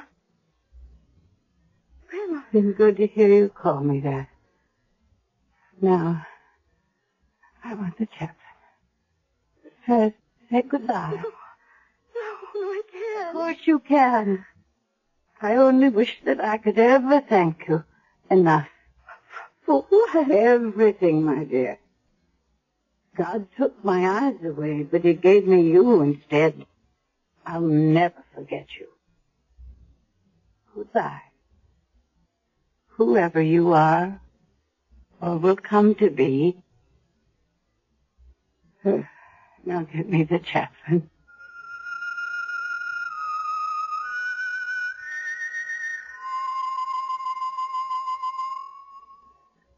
So your young man decided to wait for you.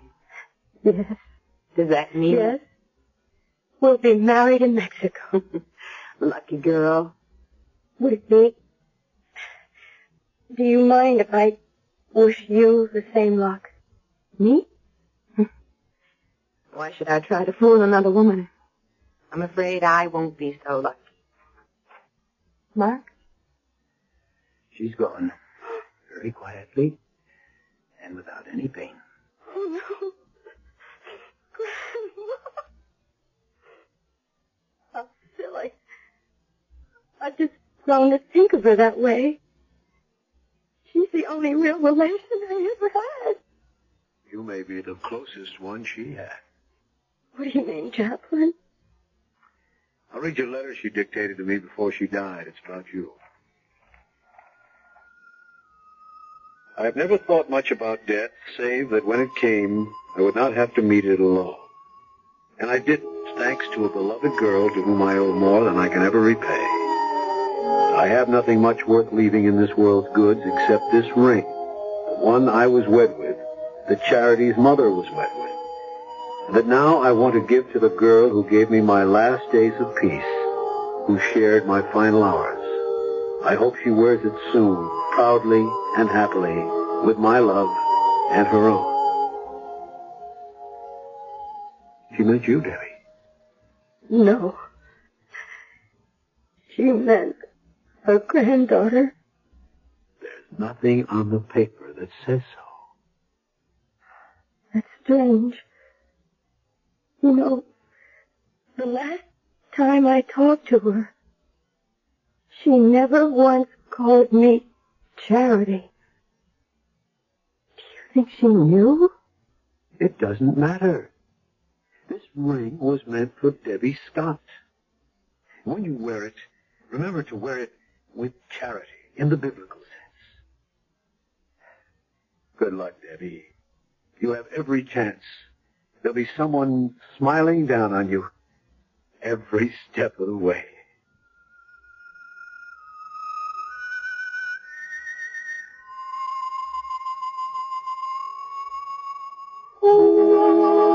Did Mrs. Chandler know that Debbie Scott was not her granddaughter? Did she prefer to play out a last sweet charade to make death come softer? We'll never know. But that chance, perhaps foolish and old-fashioned name given to a girl long ago proved in the end to live up to its old-fashioned meaning. I'll be back shortly.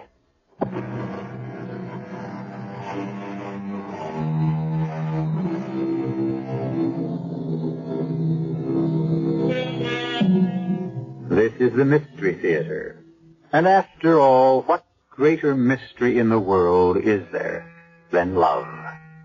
So just as a footnote, not long after, Vince and Debbie married in Mexico City. Dr. Mark Banning managed to forget the first unfortunate marriage and marry Dr. Ann Logan. And Dr. Logan, since time was running by, decided to have a child. Actually, they both hope for a boy, but if it happens to be a girl, I wonder if they'll be tempted to call her Charity. Our cast included Virginia Payne, Rosemary Rice, William Prince, Patricia Wheel, and George Petrie. The entire production was under the direction of Hyman Brown. And now, a preview of our next tale.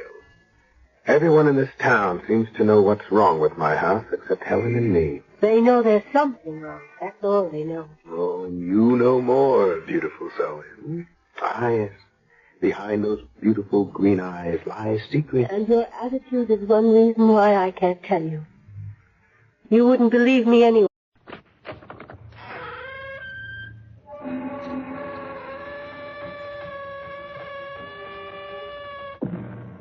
Come in. Welcome. Welcome to Mystery Theater. I am Hyman Brown, inviting you to join my class in mental calisthenics, where we exercise the most mysterious muscle in the human body, the imagination. Enough, said the poet, is as good as a feast. But what is enough? Mr. Webster tells us it means sufficient. But what does sufficient mean? That's right. It means enough. So we go round and round, and because it's so hard to agree on what constitutes enough of anything, we find that we have more than enough of murder. How did you kill those men? Magic. Magic. Okay, I can wait for you to tell the truth. I wrote them each a letter. And the letters killed them. They read the letters, and it killed them dead. That's impossible. Why do you say it's impossible? Because words on paper alone can't kill anybody. That isn't so, Sergeant. Didn't you ever hear the saying, the pen is mightier than the sword?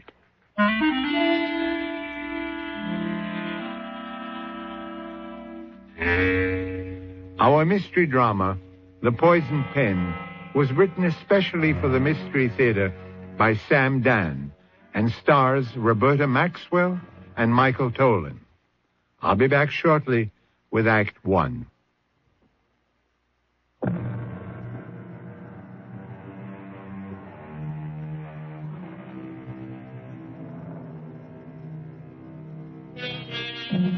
Every year, New York City is inundated by a bright wave of eager, anxious would-be stars. Girls so young, so fresh, so beautiful, they can break your heart. They come here to sing, to dance, to act. In short, to make it big in the big time. And like the waves that roll up on the beaches, they soon recede, disappear, and are gone without a trace. Are they good enough? There's that word enough again. In most cases, the answer is no. But it doesn't matter. So great a multitude clamor for a place in the spotlight, and yet there's only room for so tiny a handful. Let us concern ourselves with a theatrical agent named Barney Hogarth. What's that, Fred? You didn't get your check. It's impossible. I put it in the mail last night. Don't yell at me. Your argument's with the U.S. government. Freddie, pal, I swear to you, it's in the mail and it ain't gonna bounce. Hey, Proudfoot, come in here. You sent for me, Mr. Hogarth? Oh, how many times do I have to tell you? When Fred Sinclair calls, I'm out. Now, please, Mr. Hogarth, you're shouting at me again, and it makes me so nervous. I really become ill. Is there any mail? I can't do my work. Did the mail come? Mail? Oh, well, now, let me get my thoughts together. What's that in your hand? And, this. Yes, it's the mail. That one letter? It must be some actor looking for work. What do they want from me, these people? Go on, read it. Well, what are you standing for like a dummy? Now, I can only do one thing at a time, Mr. Hogarth. I came in here to ask you something. Yeah? Well, I haven't been paid in a month. We'll talk about it after lunch. Now, Mr. Hogarth, you give me a hard time and we won't talk about it at all. Read me the letter, huh? Yes, sir. Don't these actresses know letters don't mean a thing? No, dear Mr. Hogarth, 6 months ago, a young lady approached a gentleman on the street.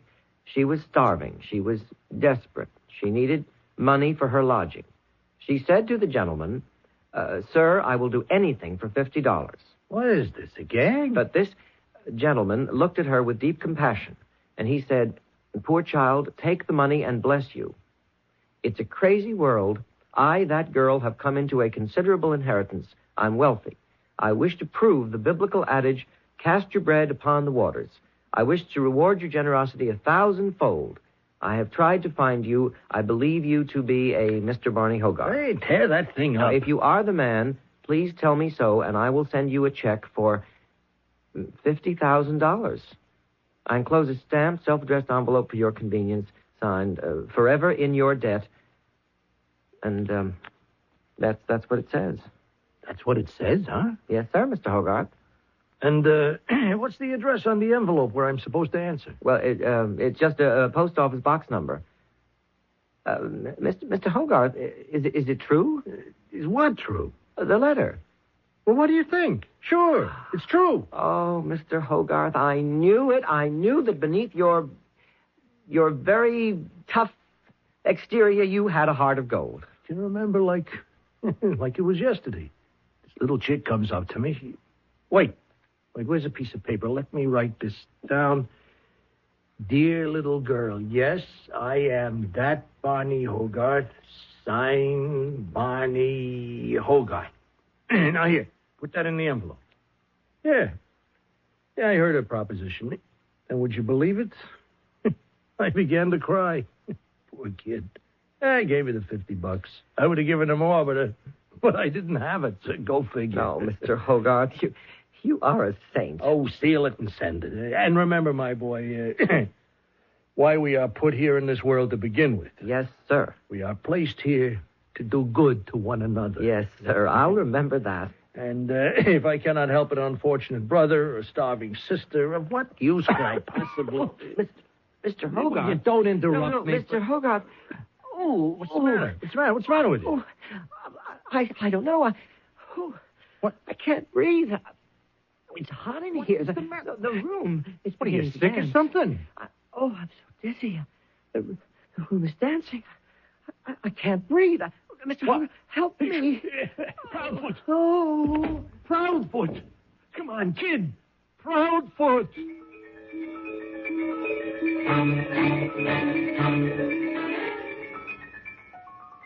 What was his full name? Sebastian Proudfoot. What did he do here? He ran the office for me. Is something the matter, Sergeant? Where was he from? I don't know. Somewhere in Texas, maybe. Did he have any enemies? Maybe Oklahoma, one of them places out west. Enemies? How should I know? He worked for you for 3 years. You ought to know something. What do you know about young kids today, especially in this business? They're all crazy. Who can keep track of what they do? You can't tell me anything about his private life? Listen, what is all this? I thought he died of a heart attack. He did. Then what are the cops buzzing around for? The heart attack was brought on by a poison. He was murdered. You're kidding. I mean, who'd want to murder him? Had he been acting strangely? Well, who knows what would be strange for him? He died in your office. Like that? Out of a clear blue sky for no reason. Okay. That's all for now. He was a very nice boy. Why should anybody want to kill him? I wish to reward your generosity 1,000-fold. I have tried to find you, and I believe you to be a Mr. Joseph Carraway. If you are the man, tell me so, and I will send you a check for $50,000. I enclose a stamped, self-addressed envelope. If I'm that man. Well.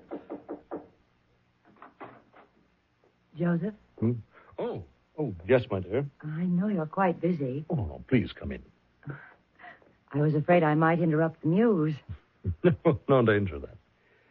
She's abandoned me this morning, I fear. Oh, and the first draft was coming along so nicely, too. Where are you going? Well, I thought I'd drive downtown. Is there anything you'd like me to pick up? No, I don't think so, my dear. Well, I could mail the letter for you. Letter? The one you just sealed.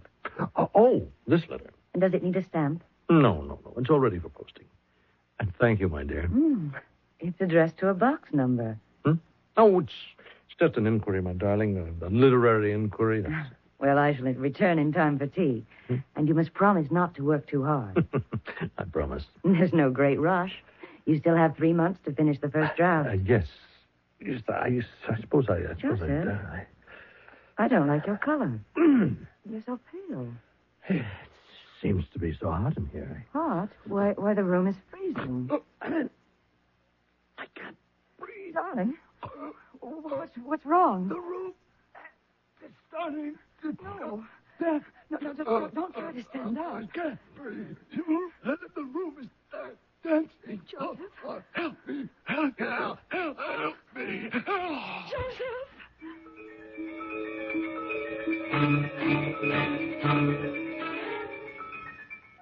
I believe you to be a Mr. Frank Clancy.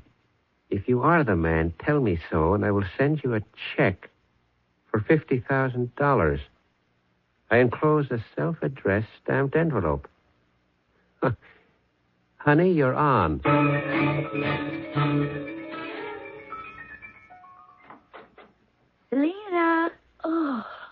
Oh, good morning, Mama. Didn't you get into bad habits in New York? Sleep until 9:30 in the morning? Mama, everybody in New York sleeps till noon. Is that a fact? Well, I brought you your breakfast. Oh, thank you, Mama. Well, I have to fatten you up a bit. You got so skinny while you were away. You keep spoiling me like this, and I never will want to go back to New York to resume my career. How is your career coming along, Selena? That's my problem. I can't decide which career.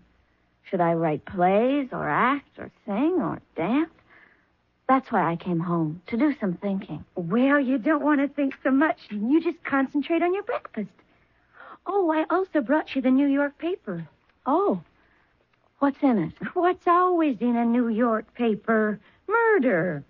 Seems like they got a whole string of murders. No. Someone is running around poisoning people. Really? There's a Mr. Frank Clancy. Frank Clancy?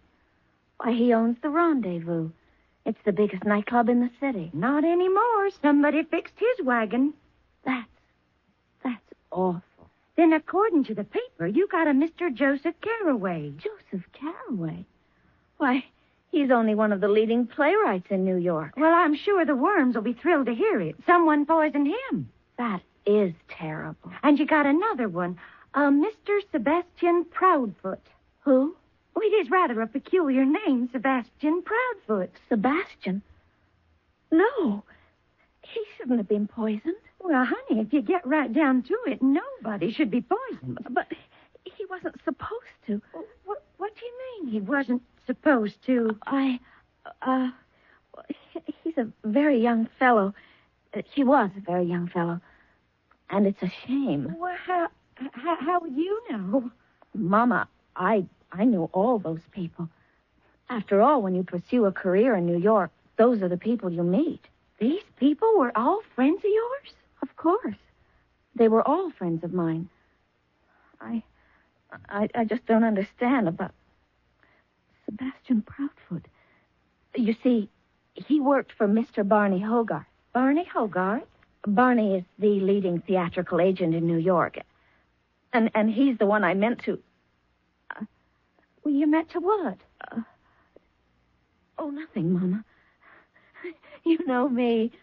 I always talk to myself. That's because you have money in the bank. It was like poor Mr. Joseph Carraway said to me before he died. Always go back to where you came from and renew your roots. Oh, well, we got plenty of roots that needs digging up in the south pasture. See you later, honey. Yes, Mama. Oh, Sebastian. Oh, poor Sebastian. I never meant to kill Sebastian. It was Barney Hogarth that I wanted to. How did I ever manage to kill Sebastian? How?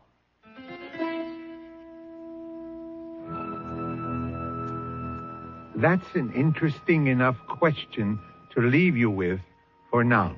Here is a young lady who has already dispatched 3 people and may yet go for number 4. How did she do it? Well, you should know that already. Oh, yes. I've been playing scrupulously fair with you. All the clues were right out in the open. Think about it until Mystery Theater returns in just a few moments with Act 2.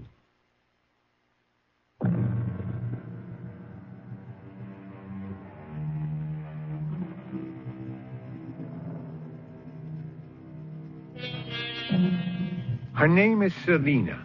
She's one of those honey blondes with bright blue eyes.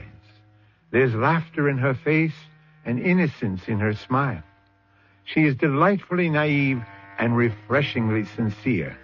These are the signals you get from her appearance. Forget it. She's already killed 3 people. But so far, she's the only one who knows that. I'm very sorry to disturb you, Mrs. Carraway. Oh, please, Sergeant. Ask me the necessary questions. First, did your husband know a Sebastian Proudfoot? Oh, I don't think so. He worked for an agent, Barney Hogarth. No, that name isn't familiar either. How about Frank Clancy? No.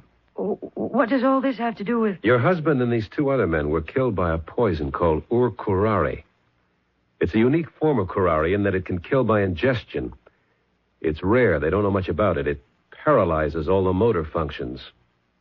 I'm sorry I had to tell you that. Oh, it's all right. Who had a motive for killing your husband, Mrs. Carraway? In these things, don't you usually suspect the wife, Sergeant Garvey? Yes. Except in this case, you'd also have to have killed 2 other people. How could Joseph have been killed? We don't know much about that poison. We don't know how it was administered or how long it needs to act. One moment he was active, busy, filled with life. And suddenly he couldn't breathe. The room began to dance. And he was dead. What was he doing? Nothing. He just finished writing a letter and I offered to mail it for him. And he just died. Enemies. Had he ever harmed anyone? Harmed? What I'm asking, Mrs. Carraway, is anyone poorer because of him, unhappy because of him? I don't think... Mrs. Carraway, did he ever hurt anyone? No. I can say in all sincerity, he never hurt anyone.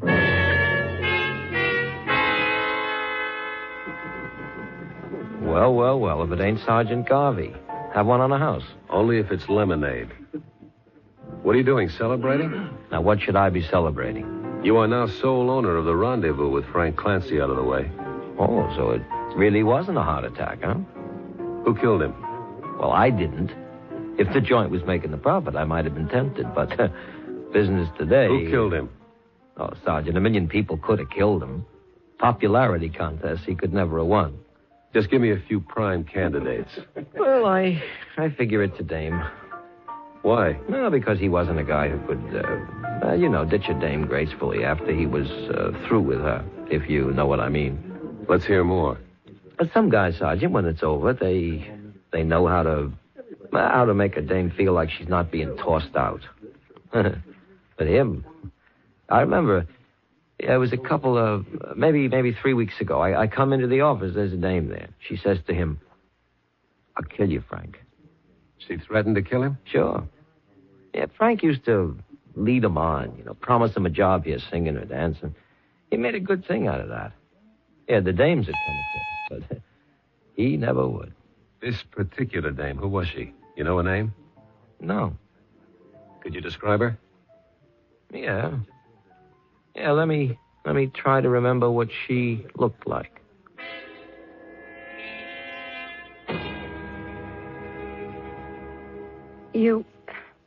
You're completely off base, Sergeant. Certainly no woman would have any motive to kill Joseph. A young woman with blonde hair, blue eyes. Oh, there are millions of young women who fit that description. We have reason to believe that a young woman could have killed Frank Clancy. Now, why would she also have a motive to kill your husband? I told you, I don't... Mrs. Carraway, 3 men are dead. One of them your own husband. Did he have another woman? How dare you? It was a question that had to be asked. If he did have another woman, then shouldn't I be the one to kill him? That depends. On what? On which one of you he chose to keep. Oh, I was downtown shopping. I called him. He was working at home. I asked him to meet me for dinner. He said he had an appointment with a producer. I decided to dine alone in Laredo's. I was sitting in a booth when I heard a familiar voice in the booth in back of me. Well, yes, my dear, I did say I would help you with your play. You said you would collaborate with me. Well, now, I never actually said that I would collaborate. You did. You know you did. But I can't do that. Now, you write nicely. You have talent. Huh? But it's a small talent. You didn't talk this way before we went away for the weekend. It was a mistake, Selena. It was a mistake. Oh, yes. It was a mistake, all right. Let me give you some money. Money? If I wanted to sell myself, Well, to be brutally frank, my dear, you were willing to sell yourself for influence, for connections, for a career. Well, good for you. Now you came up with a Joseph Carraway-type line. Now you can ease your conscience. Look, I was just carried away by your freshness and by your beauty and your youth. That's a good line, too. Old, but good. Selina, please, I'll do anything for you, anything within reason. But we're not going to collaborate on a play. It's impossible. Yes, it's impossible, all right. Tell me, when did your wife find out about me? She doesn't know. Oh, yes, she does. She does. Well, I never told her. Now, I would be a fool to do that, wouldn't I? She knows there's someone else. She can sense it. You're too old for a wife and a girlfriend. She knows. And that's why you feel you have to get rid of me. Oh, that's ridiculous. No. If she wasn't wise, you'd keep leading me on. Well, don't worry about it. No, my darling, I feel... In a little while, you won't have to worry about anything. She got up and ran out, and he went after her. Were you able to see what she looked like? No. And her name was Selina? Yes. Selina what? I don't know. So she ran out and he ran after her. And what happened later? I don't know. I mean, between you and your husband. Nothing. Isn't that kind of, unusual? No, Sergeant. Many people just accept it. Many people simply cannot make an issue of it. They're frightened. They don't know where it will lead. Besides, I knew it was all over and that it would never happen again. So, there's a blonde-haired, blue-eyed girl named Selina.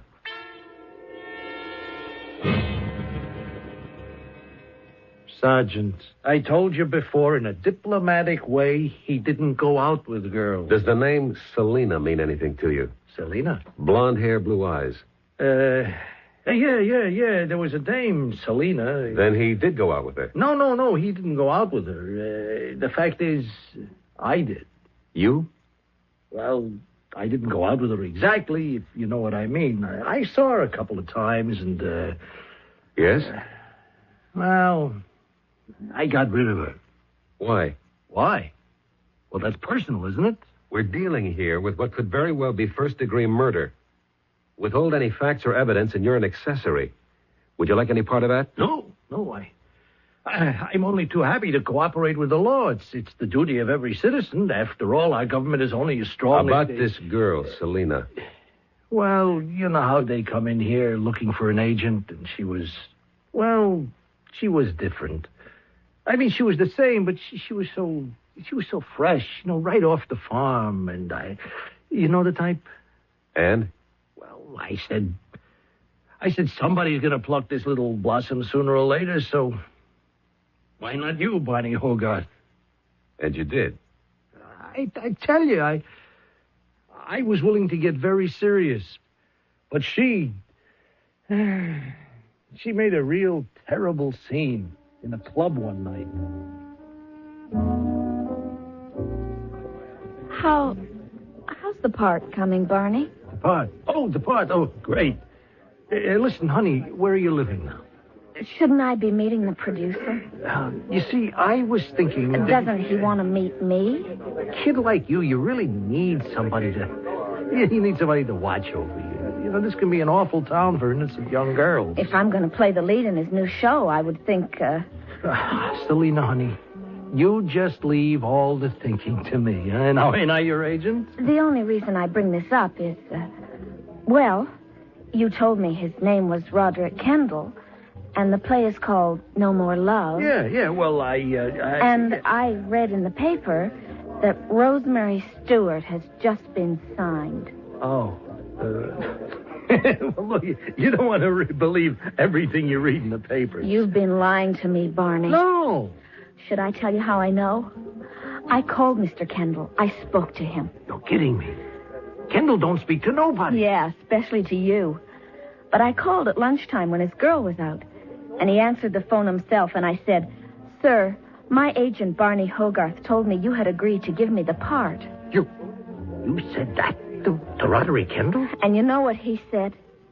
"Who's Barney Hogarth?" Oh, now, baby, you see, it's a joke. There never was a part for me. Look, I read the script, and I thought that you'd be and great. And you lied to me. Well, Okay. But I'm willing to make it up to you. You see, honest, you're just not another girl. That's a very original line.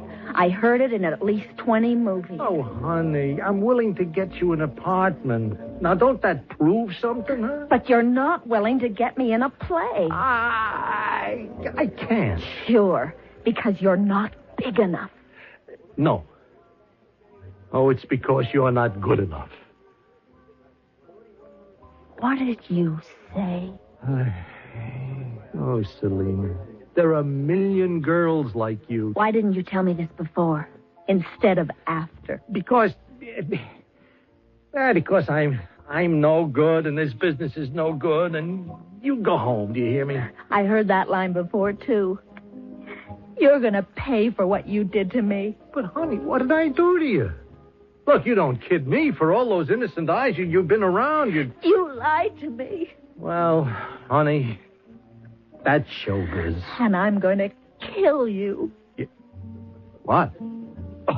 Oh, now, come on, don't make me laugh. You're cheap, shabby, and false. Selena, you're starting to raise your voice. You're playing the scene all wrong. I won't be able to look at myself in the mirror again until you're dead.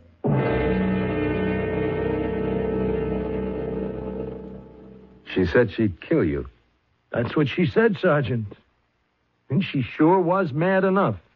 But if she was angry enough to kill you, why did she kill Sebastian?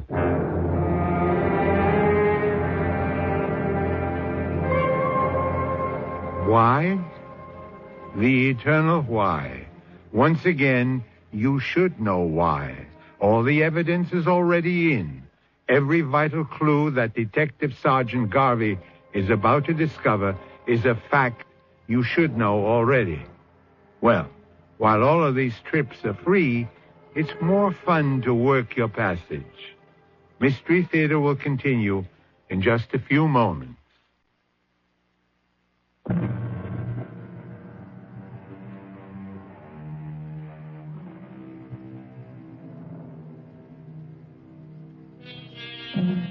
Her name is Selena. She has killed 3 men. Whether or not her cause is just is not for us to decide. Certainly, her reasons are the oldest reasons in the world. You know what they say about women scorned, women spurned, women betrayed. Believe it. Believe everything you hear. You are aware of what happened to several men who didn't. That's right, Sergeant. If she was mad at me, why did she kill Sebastian? You took her for a ride, Mr. Hogarth. No, you gotta believe me. I was really crazy about And Frank Clancy took her for a ride. And so did Joseph Carraway. But Sebastian... Hey, I remember now. She even liked him. They'd sit around and chew the fat in the office like I gotta say this, like they were sisters. Well, at least we now know her full name. Selena what? Hey, I don't remember. What do you mean you don't remember? Well, she come into the office the very first time. She says, I want to be an actress. I says, what's your name, honey? She says, Selena, and I can't remember. Don't you have it written down? Yeah, well, you see, it was a long jawbreaker of a name. I think it's out of Dutch or Polish or, So I said, no, that can't be your name. We'll call you. And you see that calendar on the wall? The Jenkins photographers? Selena Jenkins. But her real name? Jenkins kind of fitted her, nice country girl sound. Uh-huh. Where was she from? Well, it had to be a small town. Where? I never asked her. She said something about Pennsylvania or Ohio, maybe Indiana. Try to think. What's the difference? Once you cross the Hudson River, it all looks like Bridgeport anyhow. So, we have no way of knowing her real name or where she comes from. Now, look, I have to ask you to recall every circumstance surrounding the death of Sebastian, every detail. Mm-hmm. You called him into your office. Yeah, Why? It had to do with not letting certain calls go through. And he'd also brought in the mail, yeah. So, he placed the mail on your desk and then turned to leave? No. It was only one letter. He read it to me. And then he died? Yeah, just about. Now, the letter needed an answer, so I wrote it. And this is kind of personal. I give it to him to mail, and then as he's gone out, it happened. Just like that.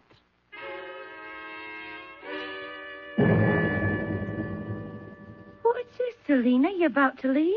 Yes, Mama. It's high time I was going back to pursue my career. Well, you could have a very nice career down here, honey. The oldest Franklin boy would marry you in a minute. I know, Mama. And he's got the farm and a partnership in the mill. And he's very smart. That's true, Mama. Good looking? Best looking boy in the county, Mama. I'll write you from New York. Oh, now it's a bad time of year for colds. Do you remember to take some of that bark Grandpa brought home from South America? Oh, Mama. You scrape off just a tiny, minute amount, first sign of a sniffle. Not too much, though. They do say it can really lay you low if you go whole hog. Now, Mama, I know how to use it. And you remember, in case the people in New York don't know how to fully appreciate your talent, you come right back home, you hear? Yes, Mama. I hear.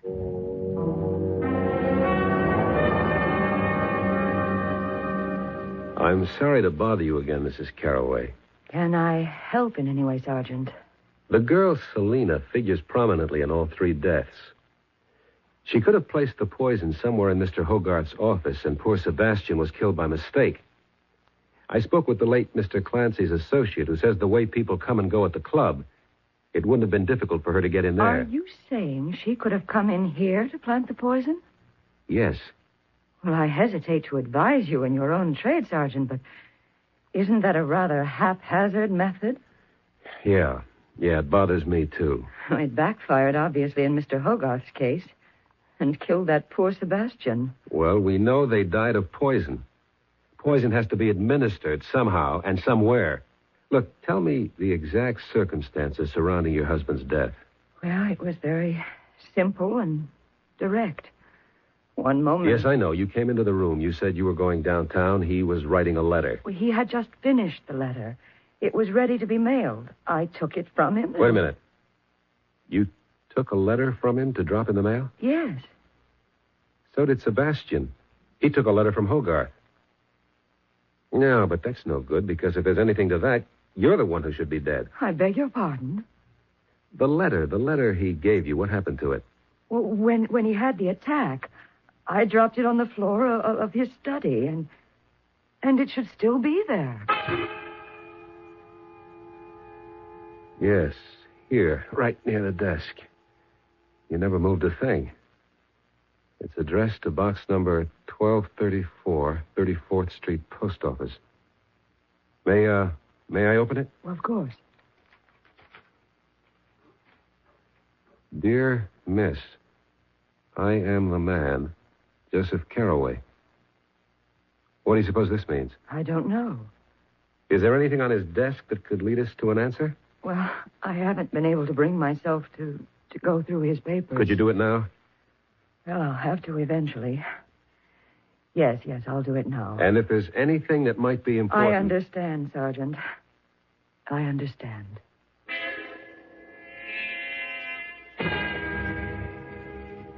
Well, yeah, I remember. I come running in here when I heard he was lying in there in his chair. Now, Jerry, think. Was there a letter that was ready to be mailed? A letter. Oh, yeah, I remember that. Yeah, Frank Clancy was not a guy who wrote letters. His motto was, never put it in writing. A letter ready to be mailed? Yeah, I remember. All sealed with a stamp. I even remember it was addressed to a box number. What happened to the letter? What happened to the letter? I don't know. I guess it's still on his desk. You found me. I'm that same Frank Clancy.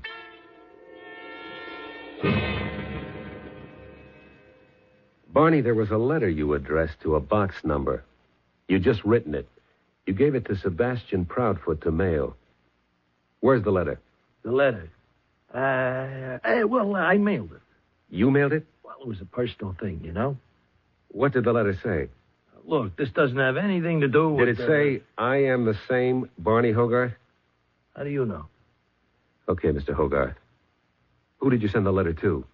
I don't know. 2 other men wrote letters identifying themselves to somebody. Now, what kind of hustle was being worked here? Hustle? Yeah. Hey, now that you lay it out, it does sound like a hustle. What could she hope to gain by it? She? Hey, if it really is a dame. Look here, I got a letter in the mail. Hey, read it. If you are that man, please tell me so. I will send you a check for $50,000. I enclose a stamped, self-addressed envelope for your convenience. Signed forever in your debt. Word for word, that's the letter that Frank Clancy and Barney Hogarth each received. But what's the purpose of it? The post office box doesn't even exist. What does that mean? It means that whoever sent that letter didn't really care about getting an answer. Well, then why enclose a stamped, self-addressed envelope? Why? So that... Sergeant? Sergeant, is something the matter? Is it possible? Can it be that simple? Well, I'm afraid I don't understand you, Sergeant. Mrs. Carraway, you've been of the greatest help. Now I'm sure I know how your husband and those other two men died. But what are you saying, Sergeant? It was a mistake. The killer didn't want Sebastian. She wanted you. The killer? Selena. But Selena wouldn't... But I mean, she's such a pretty little thing. So's a coral snake. But I don't even know where we can find her. I do. Where? Right here. Here? She'll be back. She has to be back. She missed you. She'll come back and make sure of you. What do you mean? How? What do you... She'll have to do it soon, too. So my advice to you is don't leave the office. What do you mean, don't leave? Live here, sleep here. Eat all your meals at a restaurant. But I can't. And I'll be here with you. I want to wait for her. Well, what makes you think that... I'm your new assistant. Are you crazy? You couldn't fool anybody. You look exactly like a cop. I'll just have to do the best I can. But I'm not letting you out of my sight.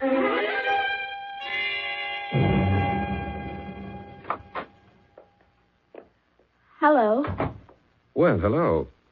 Is Mr. Hogarth in? That depends. Who wants to see him? Selena Jenkins. Selena. Won't you sit down, Miss Jenkins? Thank you.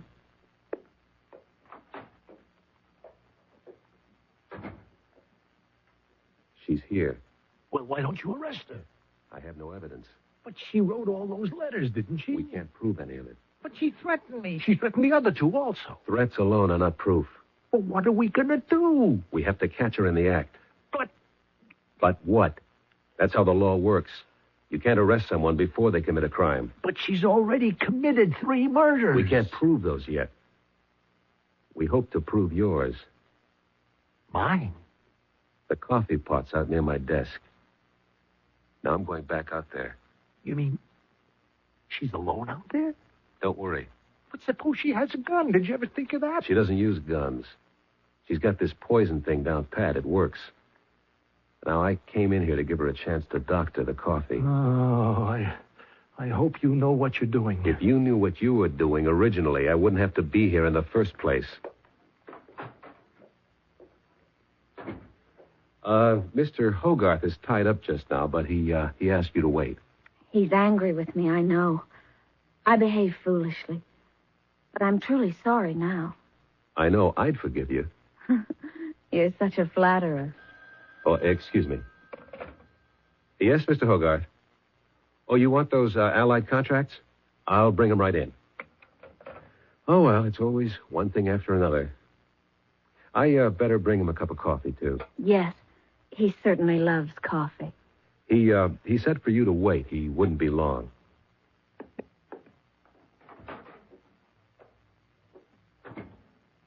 Well, did she or didn't she? This coffee goes to the lab. If it has poison in it, we've got her. Maybe she ain't the one. She's the one. And I'm sorry for her. You just sit here in your office. I'll bring the coffee out again. He didn't want the coffee. Oh, that's unusual for him. He drinks it all day. Well, no sense letting coffee go to waste. Would you like a cup? No, thank you. Well, I might as well drink it myself. Oh, What is it? I think I got something in my eye. Here, look and see. Oh. Oh, I'm sorry. I'm so clumsy. That's all right. There's still a little bit left in the cup, and here, what's spilled on the blotter can still be analyzed in the lab. In the lab? And you're sure to have some of that poison left in your purse. Well, What do you say? I'm sorry about Sebastian. Yeah. You figured out a very smart way for them to take poison. All you had to do was get a device that would make them answer a letter. Answer a letter by sending back a self-addressed envelope. And they would just lick the flap to seal it. And on the flap, mixed with the paste, was enough of that ur curare to kill them immediately. It was a clever story. It even took in Mr. Carroway. But the way it worked out, poor Sebastian sealed Mr. Hogarth's envelope. I'm willing to be punished for that one. I'm sorry. I have to place you under arrest. The others deserved it. Well, I suppose it'll give me time to reflect on my career. Yes, miss. Plenty of time. I'll be back in a moment with a final thought.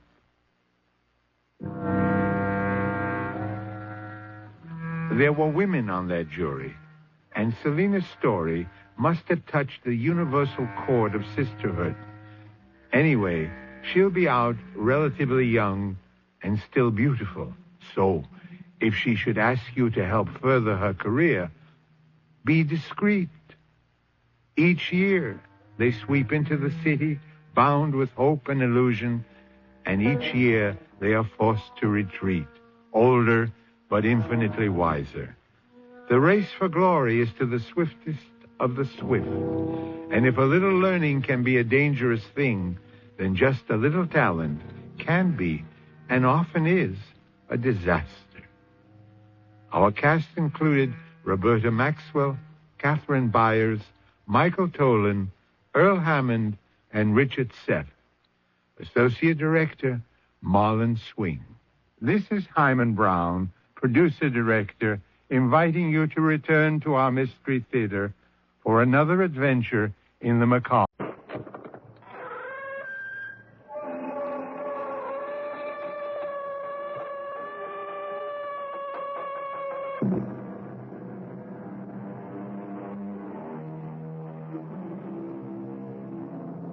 Come in. Welcome. I'm E.G. Marshall. And forget because we must, and not because we will. So the man wrote over a century ago. Are there things that we forget because we're better off not remembering them? Of course. Life is far more pleasant if we choose only to recall the happier moments. In fact, our very survival might depend on deliberately forgetting many things. I don't know what you're talking about. But you do. You do. You obviously have me confused with someone else. Do you think I could ever forget that face? I've never even been to Europe. Do you think I could ever forget that voice? What are you doing with that gun? I am your executioner.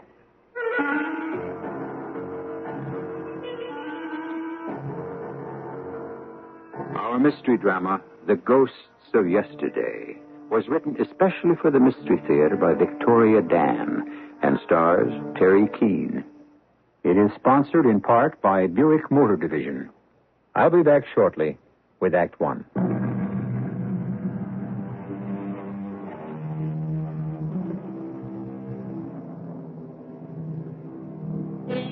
America, the melting pot, for centuries welcoming millions to both its shores. They come here seeking a new life, and soon they become Americans. Accepted, absorbed, assimilated is the word. Part of the whole, a part of the American identity. And for those who wish to be, lost in the anonymity that a huge, free country allows. May I help you, sir? Oh, just this magazine. Oh, and, yes, a pack of Royal filters. Royal filters, just a moment. That'll be 95 cents, sir. Smallest thing I have is a 20. What? It's a little embarrassing. You don't mind, really, do you? No. Great. No. Why are you staring at me like that? Can't be. But it is you. Beg your pardon? I'd know that face anywhere. What are you talking about? Look at you. 30 years later. Older, graying, well-cut suit. You've become quite the American. I'm afraid you're confusing me with someone else. Quite the American now, but it is you. Who? I swore I'd kill you. Now, hold on. Murderer? I swore to myself I'd kill you. Now, old man, calm down. I'll kill you. Now, take it easy, will you? Kill you. No. No, my heart. Not now. Not before I... Murderer! Hey, are you all right? Old man? What'd you say your name was again? Warren. Harry Warren, St. Louis. You say the old man just collapsed, right? That's right, Sergeant. He didn't say anything? No, it happened just as I walked in. Okay. Thanks, Mr. Warren. You mean that's it? Well, the doctor says the old man had a heart attack. Some nights we get half a dozen of these. You know who I feel sorry for? The wives. The poor old wives.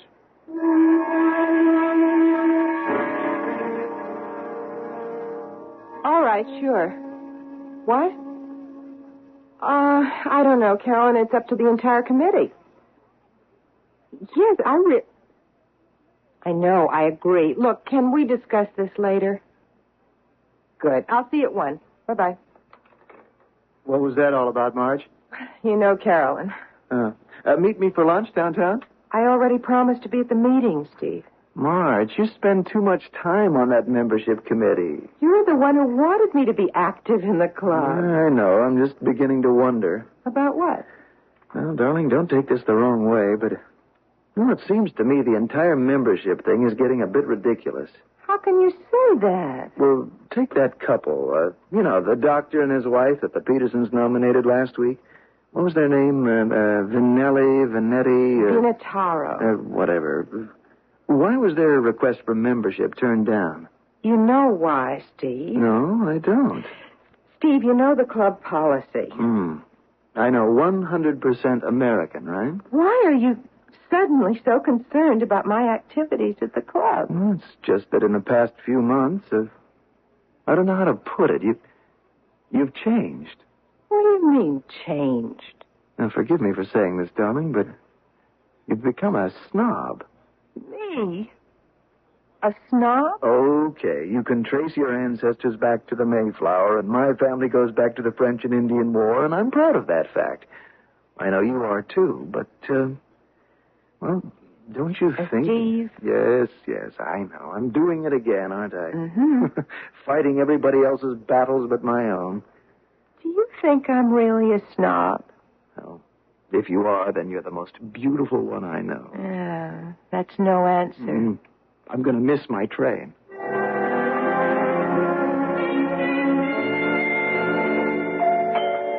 Oh, she's early again.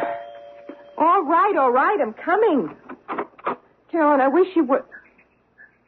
Oh. Who are you? Mrs. Stafford? Yes? Mrs. Marjorie Stafford? What do you want? I would like perhaps a moment of your time. If you're selling anything, I sell nothing. I wish to talk. I'm sorry, but I happen to be busy. It is rather an urgent matter. Really, I don't have the time, if you'll excuse me. It is rather cold on these steps. Perhaps you would be courteous enough to let me inside. Perhaps you would prefer it if I called the police? The police? But this is a personal matter, Mrs. Stafford. It concerns a place called Hammenbeer. Hammenbeer? Yes. It is a small village in Western Europe. I've never heard of it. Are you sure, Mrs. Stafford? Quite sure. But certainly you have heard of Hammenbeer. Why? Well, why should I? You were born there. Won't you come in? You have a lovely home, Mrs. Stafford. Would you come to the point? My name is Koslow. Valerius Koslow. What is it you want? But surely you know what I want. Money? Money? You think I am some sort of person who, what is the word, extorts money? No one knows. where I really come from, Mr. Coslow, not even my husband, and I would like to keep it that way. Are you ashamed? I don't see where that's any of your affair. Mr. Coslow, please, what do you want from me? I'm surprised you did not recognize my name. Should I? In my country, or should I say our country, I do enjoy quite a reputation. What for? You might say I am a kind of detective. I am retained by the government, although I would gladly work without fee. What do you do, Mr. Coslow? For example, it has taken me many years, but I have finally found you. Why? Why have you been looking for me? It has been over 30 years since the war. You remember the war, Mrs. Stafford? No. I was very young at the time. I would say 8, 9 years old. Yes. It was a most difficult and tragic time. I, for example, worked with the resistance. I recall a particular incident when several American paratroopers had to be sheltered from the Nazis. Not very easy in an occupied country, wouldn't you say? Why are you telling me this? The Americans were hidden in this town that was staunchly loyal to the resistance. Eventually they escaped. But you know the rest of the story, don't you? Please, Mr. Coslow. The ending was not quite so happy for the inhabitants of the town. The military commander in that area, a rather vicious SS officer, Captain Dietrich, discovered what had occurred and ordered suitable retribution. The entire town, all of its inhabitants, destroyed. That is all except for one little girl with long gold braids who managed to hide in a cellar. Why are you telling me this? The little girl was you. No. You're wrong. I need your help, Mrs. Stafford. You are the only person left alive who can positively identify him. Identify who? Captain Hans Dietrich. Dietrich? After the way he disappeared, we have reason to believe he emigrated to the United States with a falsified passport. Dietrich is here? In America? All our contact could confirm was that Dietrich had purchased an interest in a corporation called Northern Plastics. Is that all you know? We believe he is using the name of Warren. Warren? Oh, yes. Like you, Mrs. Stafford, he has become totally Americanized. I believe that's the way the expression goes. Now, what we need from you is a positive identification. You mean look at a picture? Not exactly. We want to extradite him for trial, but your testimony is crucial. You want me to testify? In court? I realize the past is painful, Mrs. Stafford. No, but I won't do it. Do you realize how important this is to us, to our country? Your country, Mr. Coslow. So, that is how it is. Mr. Coslow, you don't know how it is. What I was before I came here is nobody's business. If I were to testify, everybody would know. Is that so important to you? Yes. The past is past, Mr. Coslow. I live for the present. I am talking about justice, Mrs. Stafford. Justice. Please, I'd like you to leave. Very well. But I will be back when you have changed your mind. I won't change my mind. Please, I beg you. Think about what you are doing. We have nothing more to discuss. I see. I see. Let me just remind you of one thing. The past, I agree, is past. But don't let it fool you. It has mysterious ways of catching up with all of us. Not with me, Mr. Coslow. Not with me.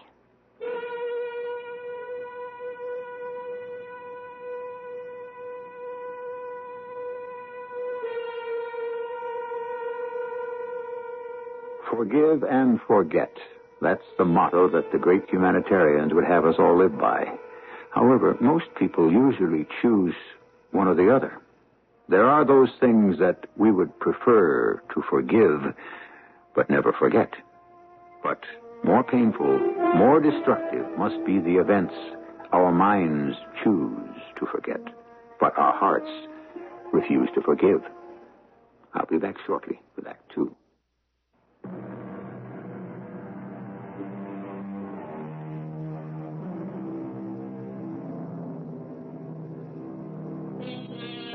look at her, you wouldn't think that Marjorie Stafford was anything other than what she appeared to be. An attractive, 40-ish Midwestern matron who can trace her antecedents back to the Plymouth Rock. It now develops, however, that she has hidden from everyone a devastating past. The sole survivor of a wartime tragedy, she fled to America and created this fictional family tree for herself. A fabric which threatens to become unraveled if she cannot control her conscience. You are the only one who can identify him. Please, Mrs. Stafford. No, I can't help you. I can't. Please help us bring Dietrich to justice. Oh, don't ask me, please. Don't ask me. Please don't ask me to remember. Honey, what's the matter? Oh, Steve. You're having another nightmare. Oh, I'm all right. Marge, what's the matter? Nothing. It's nothing. It's me, isn't it? No, darling. No, of course not. Really, I know I haven't been home as much as I should, Steve, believe me, it's not you. It's just... Just what? That horror movie I saw a few nights ago when you were out of town, I just can't get it out of my mind. Okay, Marge. Turn off the light, won't you, honey? Marge, listen, I just want you to know I'm your husband. You can talk to me if there's something bothering you. Marge, did you hear me? Marge?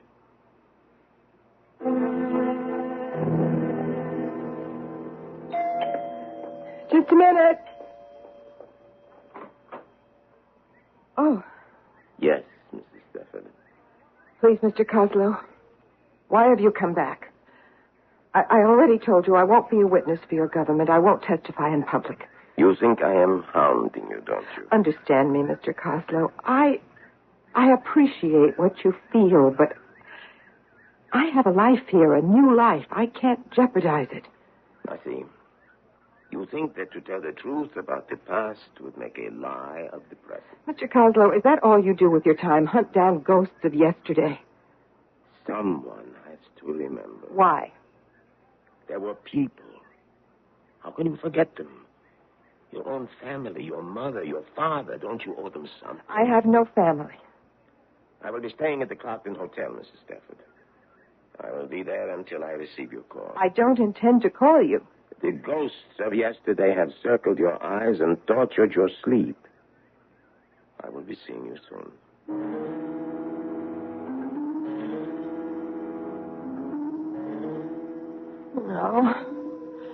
No, I have no family. But you did have a family once. No. Yes, you had a family until Hans Dietrich destroyed it. No, I don't want to talk about it. You owe your family justice. Justice. Mama, I had to forget. Justice. Bring Dietrich to justice. Papa, you understand, don't you? I had to forget. No, they do not understand. You have forsaken them. I haven't. Mama, Papa, believe me. You owe them justice. Justice. Justice? No. No, don't make me remember. Don't. Marge, I want to talk to you. In a minute, honey. I don't want to burn the eggs. Look, I don't care about the eggs. I'm worried about you. It happened again last night, didn't it? What happened? You had another nightmare. Oh, Steve, are you going to start that again? Now, honey, it's nothing to be ashamed about. I think I know what you're going through. You do? It happened to me when I turned 40. It can be a very upsetting time for a person, I know. Oh, and that's what you think is... Well, am I wrong? Is it something else, Marge? No. No. You're absolutely right, darling. That's just what it is. Well, I'll tell you what we'll do. We'll go out to dinner tonight. What do you say? All right.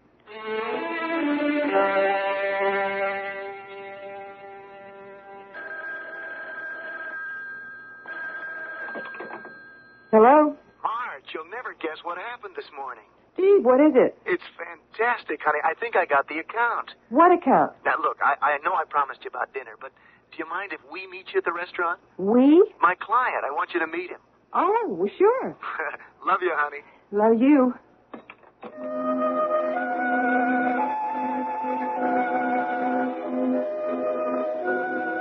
Over here, Marge. Honey, I want you to meet Harry Warren. Harry, this is my wife, Marge. Warren? Pleasure to meet you, Marge. Harry is Executive Vice President of Northern Plastics. Oh, and Northern Plastics. Yeah, say, what about cocktails before we order dinner? Marge, your usual? I'm sorry, what? Vodka Collins, darling? Yes, that's fine. Harry? Oh, anything for me, Steve. Anything? Sure. Oh, I'll tell you what. What I really would like right now would be a nice tall glass of beer. Domestic or imported? Well, any is fine with me, Marge.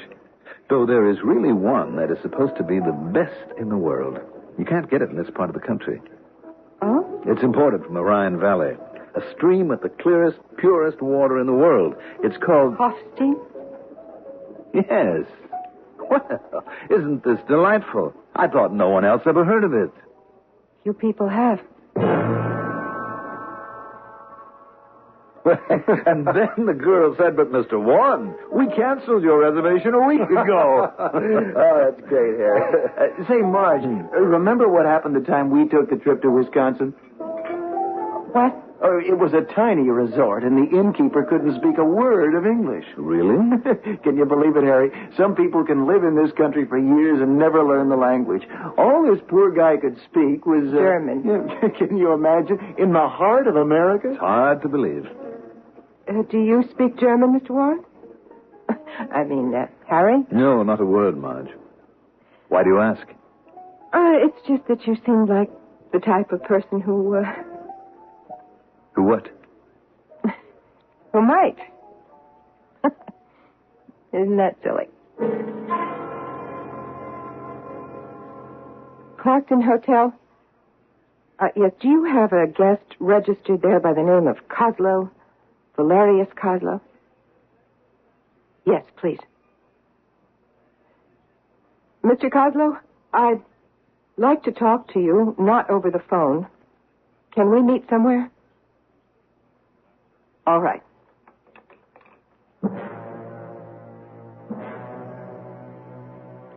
I am glad that you finally decided to see me, Mrs. Stafford. I had to speak with you. So I assumed. I met Harry Warren last night. Yes, I know. You know? But of course. Do you believe it was such an incredible coincidence, Mrs. Stafford? But how could How is not important. Tell me, did you recognize him? Yes. Warren is Hans Dietrich. You are positive? Yes, I'm quite positive. Excellent, Mrs. Stafford. I must admit to you this is a satisfaction which I seldom experience in my line of endeavor. What happens now? My government contacts your government, and we go through some brief formalities which will enable me to extradite Dietrich for trial. And what about me? Your testimony, of course, is essential to the case against him. Mr. Kozlow, I thought you understood me when I said I that assumed you had changed your mind. Without you, there is no case against Dietrich. I already told you, Mr. Kozlow, I'm perfectly willing to confirm Warren's identity in private. But I refuse to become the object of worldwide publicity. But we need you. Do you have any idea what it would do to me? To the life I have here? Why should it do anything? Because people here in this town, they care about who a person is, where they come from. Do they? Look, I really don't want to discuss it. I have identified the man for you, and that's all I'm going to do. Mrs. Stafford, that is what your mind tells you. But what does your heart tell you? Oh, why did you have to come here? Why did you have to dig this thing up again? It was dead and buried. Was it? Of course. You never thought about it until a week ago when I rang your doorbell? You expect me to believe that, Mrs. Stafford? I don't want to talk about it anymore. I've got to be going. Mrs. Stafford. Maria. What did you call me? Maria.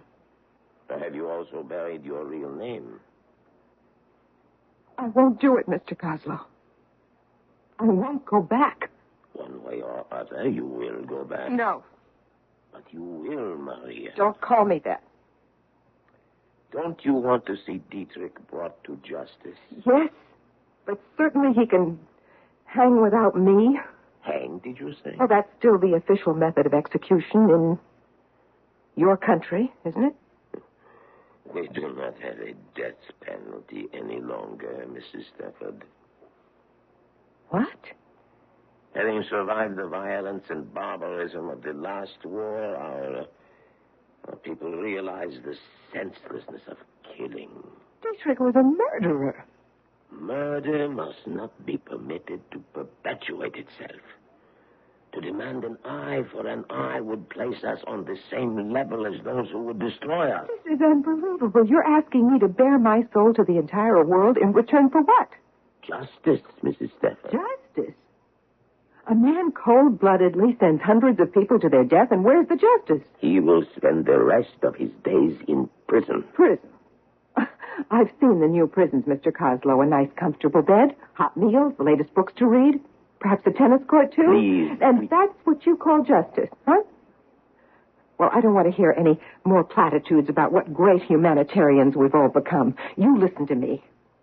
There is nothing wrong with an eye for an eye, a tooth for a tooth. It's as old as the Bible. And if it's endured for thousands of years, there's a reason for it. There are other weapons against evil besides killing. Why did you have to bring that man into my life again? Why have you resurrected an old nightmare? There is only one way to end the nightmare. You're right. But not the way you think.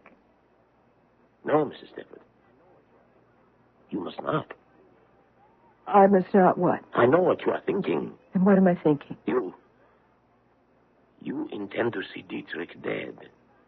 Do I? I recognize the look in your eyes. It is a look I once had in my own. I don't know what you're talking about.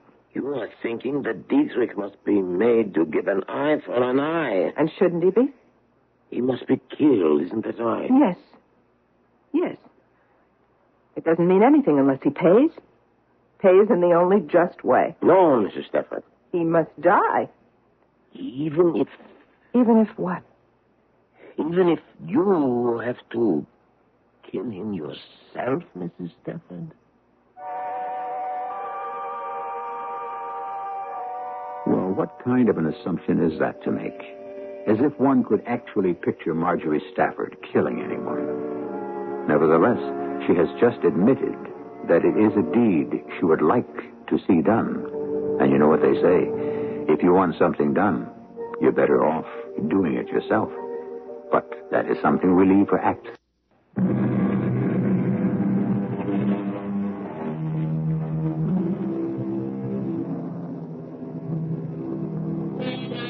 What force is it that drives people to murder?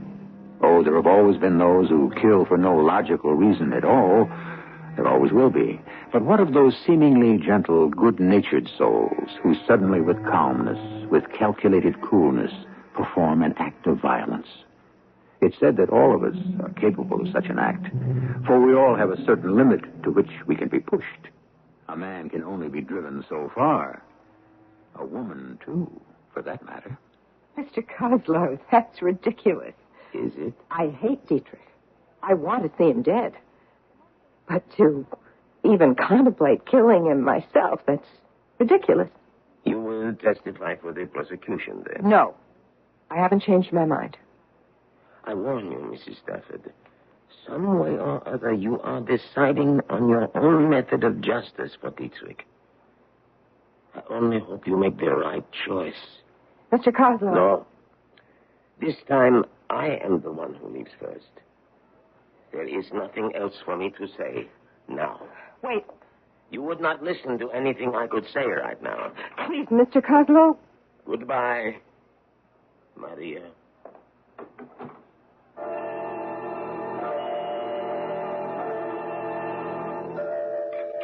Oh, no more for me, honey. I couldn't eat another thing. Anyhow, I don't want to be late from a golf date. Oh, I didn't know you were going to the club this morning. Asked Harry Warren to play. Oh. Clumsy of me. Well, here, let me help you clean that up. No, it's all right. So, you're playing golf with Harry Warren? In fact, I'd better get going. Steve, I suppose you really want to sew up his account. Oh, this isn't business, hon. I really like the guy. Warren? You like him? Well, you have to admit he's a pretty likable fellow. Oh, by the way, I agreed to put his name up for membership this spring. In the country club? What do you really know about him? Oh, Marge, you know just as well as I do. He's just the type of person they want there. Wealthy, cultured, sociable. What's not to like about him? What if I were to tell you that... That what? Well, that Harry Warren isn't who you believe he is. Mm-hmm.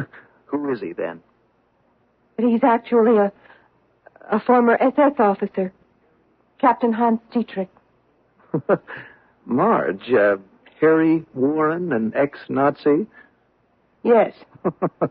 Honey, now listen, I really don't think you should kid like that. I'm not. I mean, you really think it's in good taste? Steve, I'm trying to tell you that... by the way, I hope you don't mind. I took the liberty of inviting him over for dinner tomorrow night. Why don't you make that wonderful chili of yours? He's coming here for dinner? Honey, I get the feeling you don't particularly like Harry. I don't. I can't understand why. You just wait till you get to know him better. Know him better? Sure. You and I will be seeing a lot of him.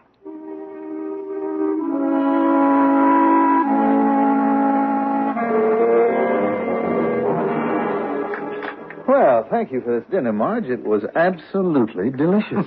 Isn't she a great cook? You are a lucky man, Steve. Well, actually, Harry, my husband is very easy to please at the kitchen table after 4 years of Army food. Anything beats those K rations. What did you do during the war, Harry? Oh, I was in the Army. Really? Were you overseas? Honey, I'm sure Harry doesn't want to talk about the war right now, do you, Harry? Actually, I do find it a bit depressing.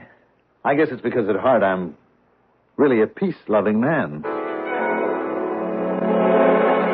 Marge, you were deliberately rude at dinner. Steve, come on. You're making a mountain out of a molehill. Harry was a guest in our house. I think you could have acted a little more graciously. Name one ungracious thing I said. No, it isn't anything you said. It was just the way you... Well, you were giving him looks this evening that could have given anyone frostbite. Really? Really? I can't tell you how embarrassed I am. Well, I am sure that he didn't notice anything. Maybe not, but I did. Now, what have you got against the poor guy? Steve, could we just drop the whole thing? This just isn't like you, Marge. For goodness sake, what did Harry Warren ever do to you? Clapton Hotel. I'd like to speak with Mr. Valerius Kozlow, please. Thank you. Hello? When will he be back? What? Well, he couldn't have checked out. Are you sure he... I see. All right. Honey, who's on the phone? I was just talking to Carolyn. Steve, I've been thinking, let's go away, just the two of us. Oh, sounds great. We'll do it next weekend. Why not now? This weekend. I can't, honey. I've got to be in Denver for that audit. You're flying to Denver? You just came back? Well, what can I do? My hands are tied. Spangler Continental decides that this is the time to declare bankruptcy. Steve, take me with you. Well, to Denver? What on earth for? I just don't want to be here alone. Well, but I can't take you. I wouldn't have any time to see you when I'm out. Please? Well, honey, look, I know it hasn't been easy for you with me away so much, but I promise, when I get back, I'm going to take the entire week off. We can go anywhere you like. Now, how about it? But I... Wow, would you look at the time? I'm going to miss my plane.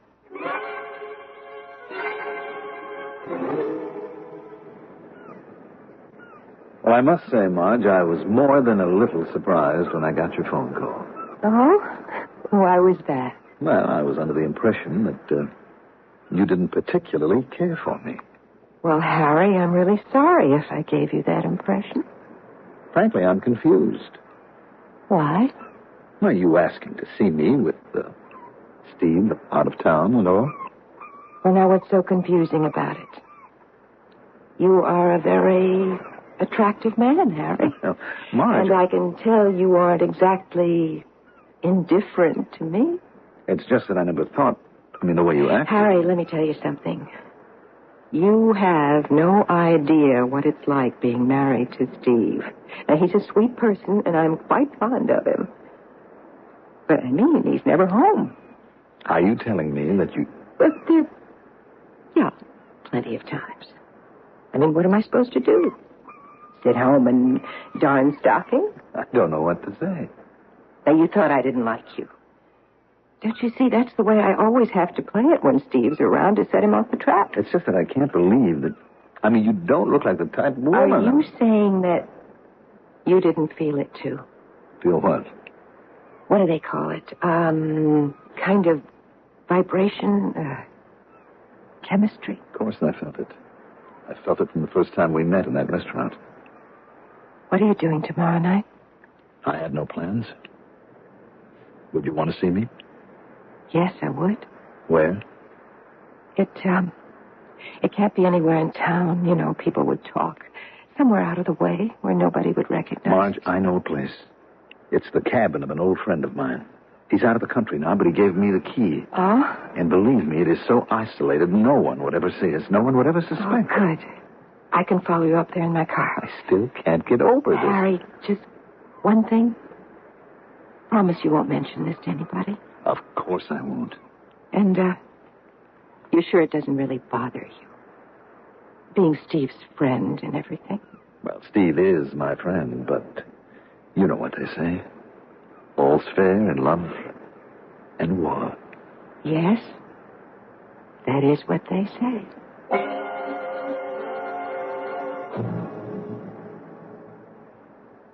My, this is quite a little cabin in the woods. Your friend must be very well off, Very. Certainly is isolated. Your friend must like privacy. He does indeed. Oh, is that a terrace over there? Yes. Would you like to take a look at the view? Let's go out on the terrace. Wow. That's quite a drop, isn't it? 40 feet at least. Hey, I didn't realize how chilly it's gotten. Let's go back inside. No, let's stay out just a little longer. Oh, you say it's 40 feet from here to the rocks. Fall like that would kill a person, wouldn't it? Most probably. Marge, let's go inside. Not yet. Marge, what the devil? It's Steve's gun. He keeps one in the house. Why are you pointing it at me? I want you to stand near the rail. Marge, what's this all about? Do you really think I would ever be unfaithful to my husband? Marge, give me that gun. Don't come any closer, or I swear I'll use it. I don't understand. Is this some kind of joke? A joke? Oh, no, this is most certainly not a joke. Well, then... Don't move. I mean it. Marge, what's going on? What have I ever... Done? Is that what you were going to say? Harry Warren hasn't done anything. On the other hand, Captain Hans Dietrich has. Who? Don't look so surprised. I know who you really are. What are you talking about? In some ways, we have a lot in common. We're both survivors. You aren't making any sense. Both of us escaping the past, clinging to new identities, working year after year to remove every vestige of the old life, even down to losing our accents. You are not an American? I spent my early childhood in a village called Hammenbeer. Hammenbeer? Surely you remember it. During the war, we were occupied by the Germans. I was little, only 8. But I can remember they were commanded by a very young officer, His eyes a cold gray. A man who never laughed, never smiled. He was always posting pages of rules we were to follow. I think you've gone out of your mind. Let me finish. One day he was angry. I'd never seen any face so full of anger, rage. I was young. I didn't understand how things were. Something about helping soldiers, Americans. I was afraid of that face, the anger. So I hid in a doorway. I hid when the captain made everyone gather on the village square and made a long, hard speech about treason and how he must make an example of our town. Why are you telling me this? Because I want you to know the reason you are to die. You think I'm Dietrich? I know you are Dietrich. You're making a mistake. I've never even been to Belgium. How would you know that Hammenbeer was in Belgium? Now, look, Marshal. You can lie to the rest of the world, but you can't lie to me, Dietrich. As if I could ever forget those eyes. And that voice. Your voice. Giving the final order. To level my village. Admit it. Admit who you are. I am Hans Dietrich. Captain SS. Military number 172-93481. I have brought you here, Captain Dietrich, for the purpose of administering justice.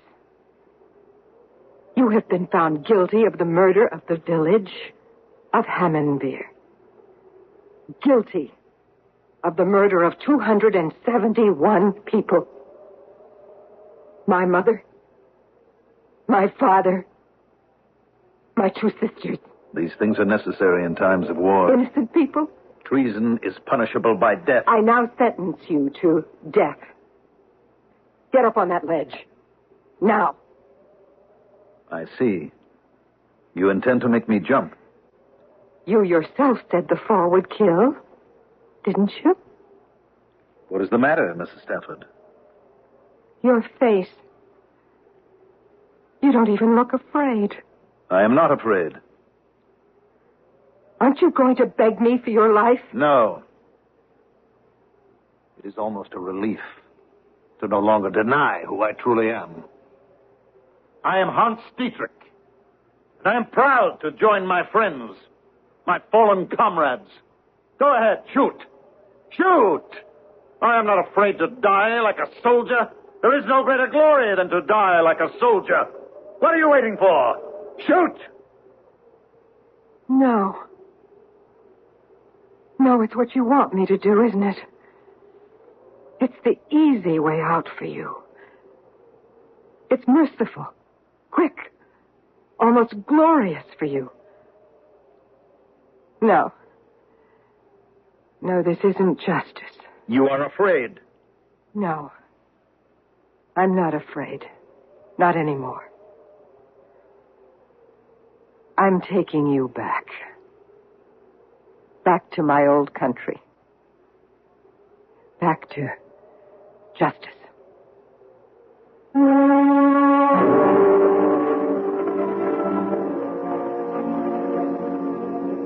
And she did. Captain Hans Dietrich is spending the rest of his life in prison, thanks to the testimony of Marge Stafford. Of course, Marge and her husband found it necessary to quit the country club, but somehow they have discovered it doesn't really matter. One thing that does matter, however, is that you stay with us until I return with some final words.